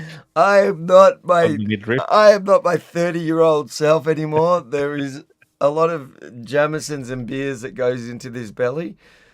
I'm starting to resign to the fact that unless God himself enters the room once we finish counting. From Daniel, mate. My daughter suggests a rainbow tutu, Avi. Even Daniel. How is Daniel joining in? How is Daniel joining in against me? All right, guys, we're going to count this together. I'll just round up to like 99s to the next dollar, just so it's easy. Yep. All right. All right. This is for no. And remember, guys, there's still a chance to help me with the no's. So 10 plus 10. Oh, you know what? You guys do it. I'll cross them as I do it, right? Start fresh. Are you counting? Are you doing it?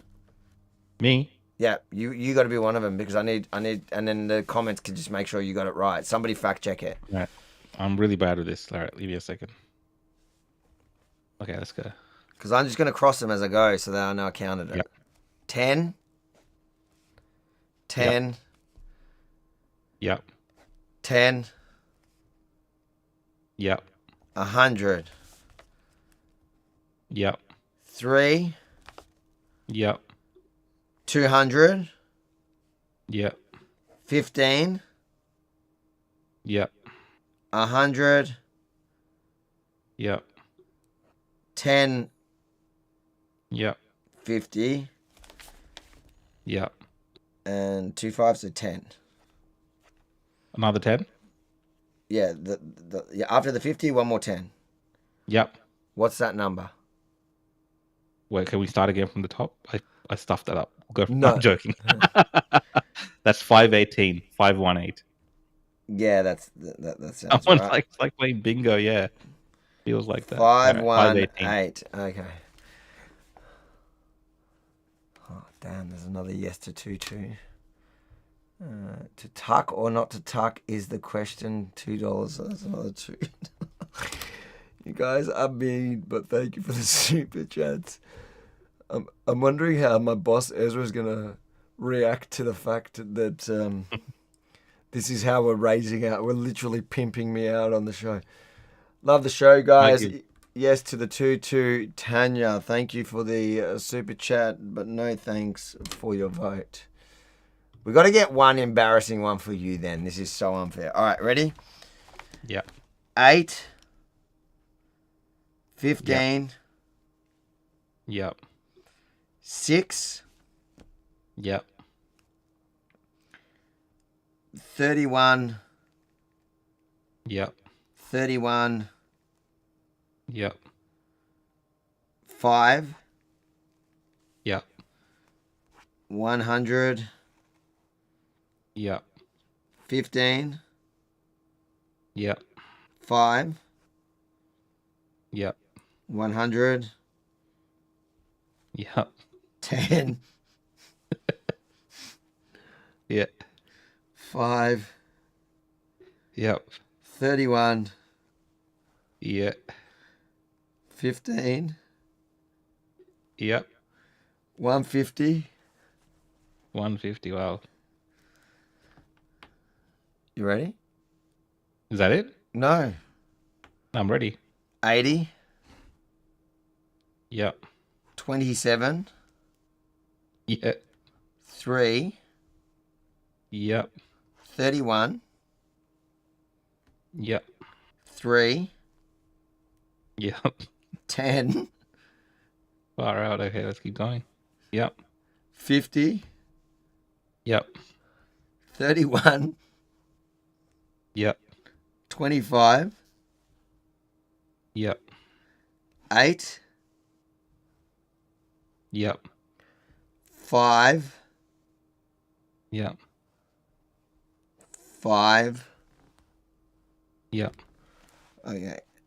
Let's just. What's that one? And then whatever. We'll give 2 minutes for. You want the total? Yeah, that's the total now. Okay, give me a second. 805. Yes. 805. So we are, guys. Please. 1 minute to rescue him. Otherwise, 1 minute to throw me $300 and save, and then Abby's put 30. Oh my god. I think it's over. I think it's a yes. You should just concede. I think I probably need to concede. Lisa's still out there like trying to help me. So now Lisa, God bless you. There is always next week as the decider, right? We are building a bank for you guys. No Tutu. And that's actually kind of funny. 528 looks like the final count. Lisa, you're a soldier. You fought hard. But they did gang up against you. What have we got here? Abby's gone for 30. 31 again. 31 we'll just go. And what has Abby said? I just personally like to thank everyone who supported me tonight. I love you all. And to my opponent, it was a great match. You fought hard sitting in your chair. It was close, but I guess the birder person won. Oh, there you go. It's great sportsmanship, but as much as Lisa fought, it ended up, I thought Lisa had it. As soon as she dropped that foul, I was like, thank God for Lisa. And then we had, what was it? Fuba? Rhonda. Let's just call her Rhonda. Rhonda, yeah. Who was backing Abby. All right, so 31. All right. And then there's one more here. Time's up, guys. Yeah, minute's done. I think that's it. We got to lock it in. Lisa's just going. 20. You guys galvanize a push to unity in Australia. Kiss, kiss, Alexa. What did Alexa do? All right. The final total is 8. Another $10 came in. On who? Yes, then. Yes, yeah, that was not helpful. Thanks, Skippy. Cheers, mate. So we are at 8:46 to yes, and no is at 5:48. Ladies and gentlemen, yeah, look. I thought we were it was gonna be like $30-$40 that we were playing with, and I could have got out of it. There is no way out of this. I am going to officially have to wear a tutu. Tutu. You definitely have to do it. Rhonda. People will not let this down. I'm sure people might even start, making videos of this and saying how Avi let us all down. He took the shekels. Did not honor the tutu pledge. So one way or another, Avi, there's this year there's going to be a photo of you in a pink tutu that's going to be all over X. All the lefties are going to share it. That's just your life. It was worth. You know what? It was worth every cent of it. It was. Look, it definitely was worth it. But also it was worth the fun, having the fun with you guys, and I do enjoy this. This kind of banter we've got going with the group through our serious speaking, and it was a bit odd that it ended up being about that during trans discussion. So that I found. But we can all blame Abby for that. This was all, just remember, Abby started this whole thing. So on one hand, I really want to thank her. What a champion. She ended up actually raising for the show some good dosh. Now I have to suffer the consequences, and I'll take it like a man. Can I say that about wearing a tutu? I'll take my punishment. You can in Victoria. Rhonda, order that tutu. And to everyone else, God bless. Chuck, if you're on YouTube, make sure to hit subscribe. Hit that notification bell. We'll probably go live on Saturday. We'll double check all the details, and we will also. I'll probably have reports after that as well. So we'll work on something. It'll have to be me and Rukshan because Benji was actually out for the weekend, but I'm pretty sure I locked in security, so we'll get that happening as well over the weekend. Otherwise, anything from you, Rukshan? No, guys, please, hit subscribe, hit follow. You can find me at The Real Rukshan on X, Facebook, and YouTube. That's where I post a lot of the stuff that I'm thinking about during the week. But other than that, hopefully we'll be live on Saturday at this women's rights thing, and then we'll be back again next week with the Opposition podcast on Tuesday night at 7 o'clock. And please, everyone, come up with something for Rukshan. Good night. God bless. Thanks for playing tonight. See you. Good night, everyone. On Tuesday for the next episode.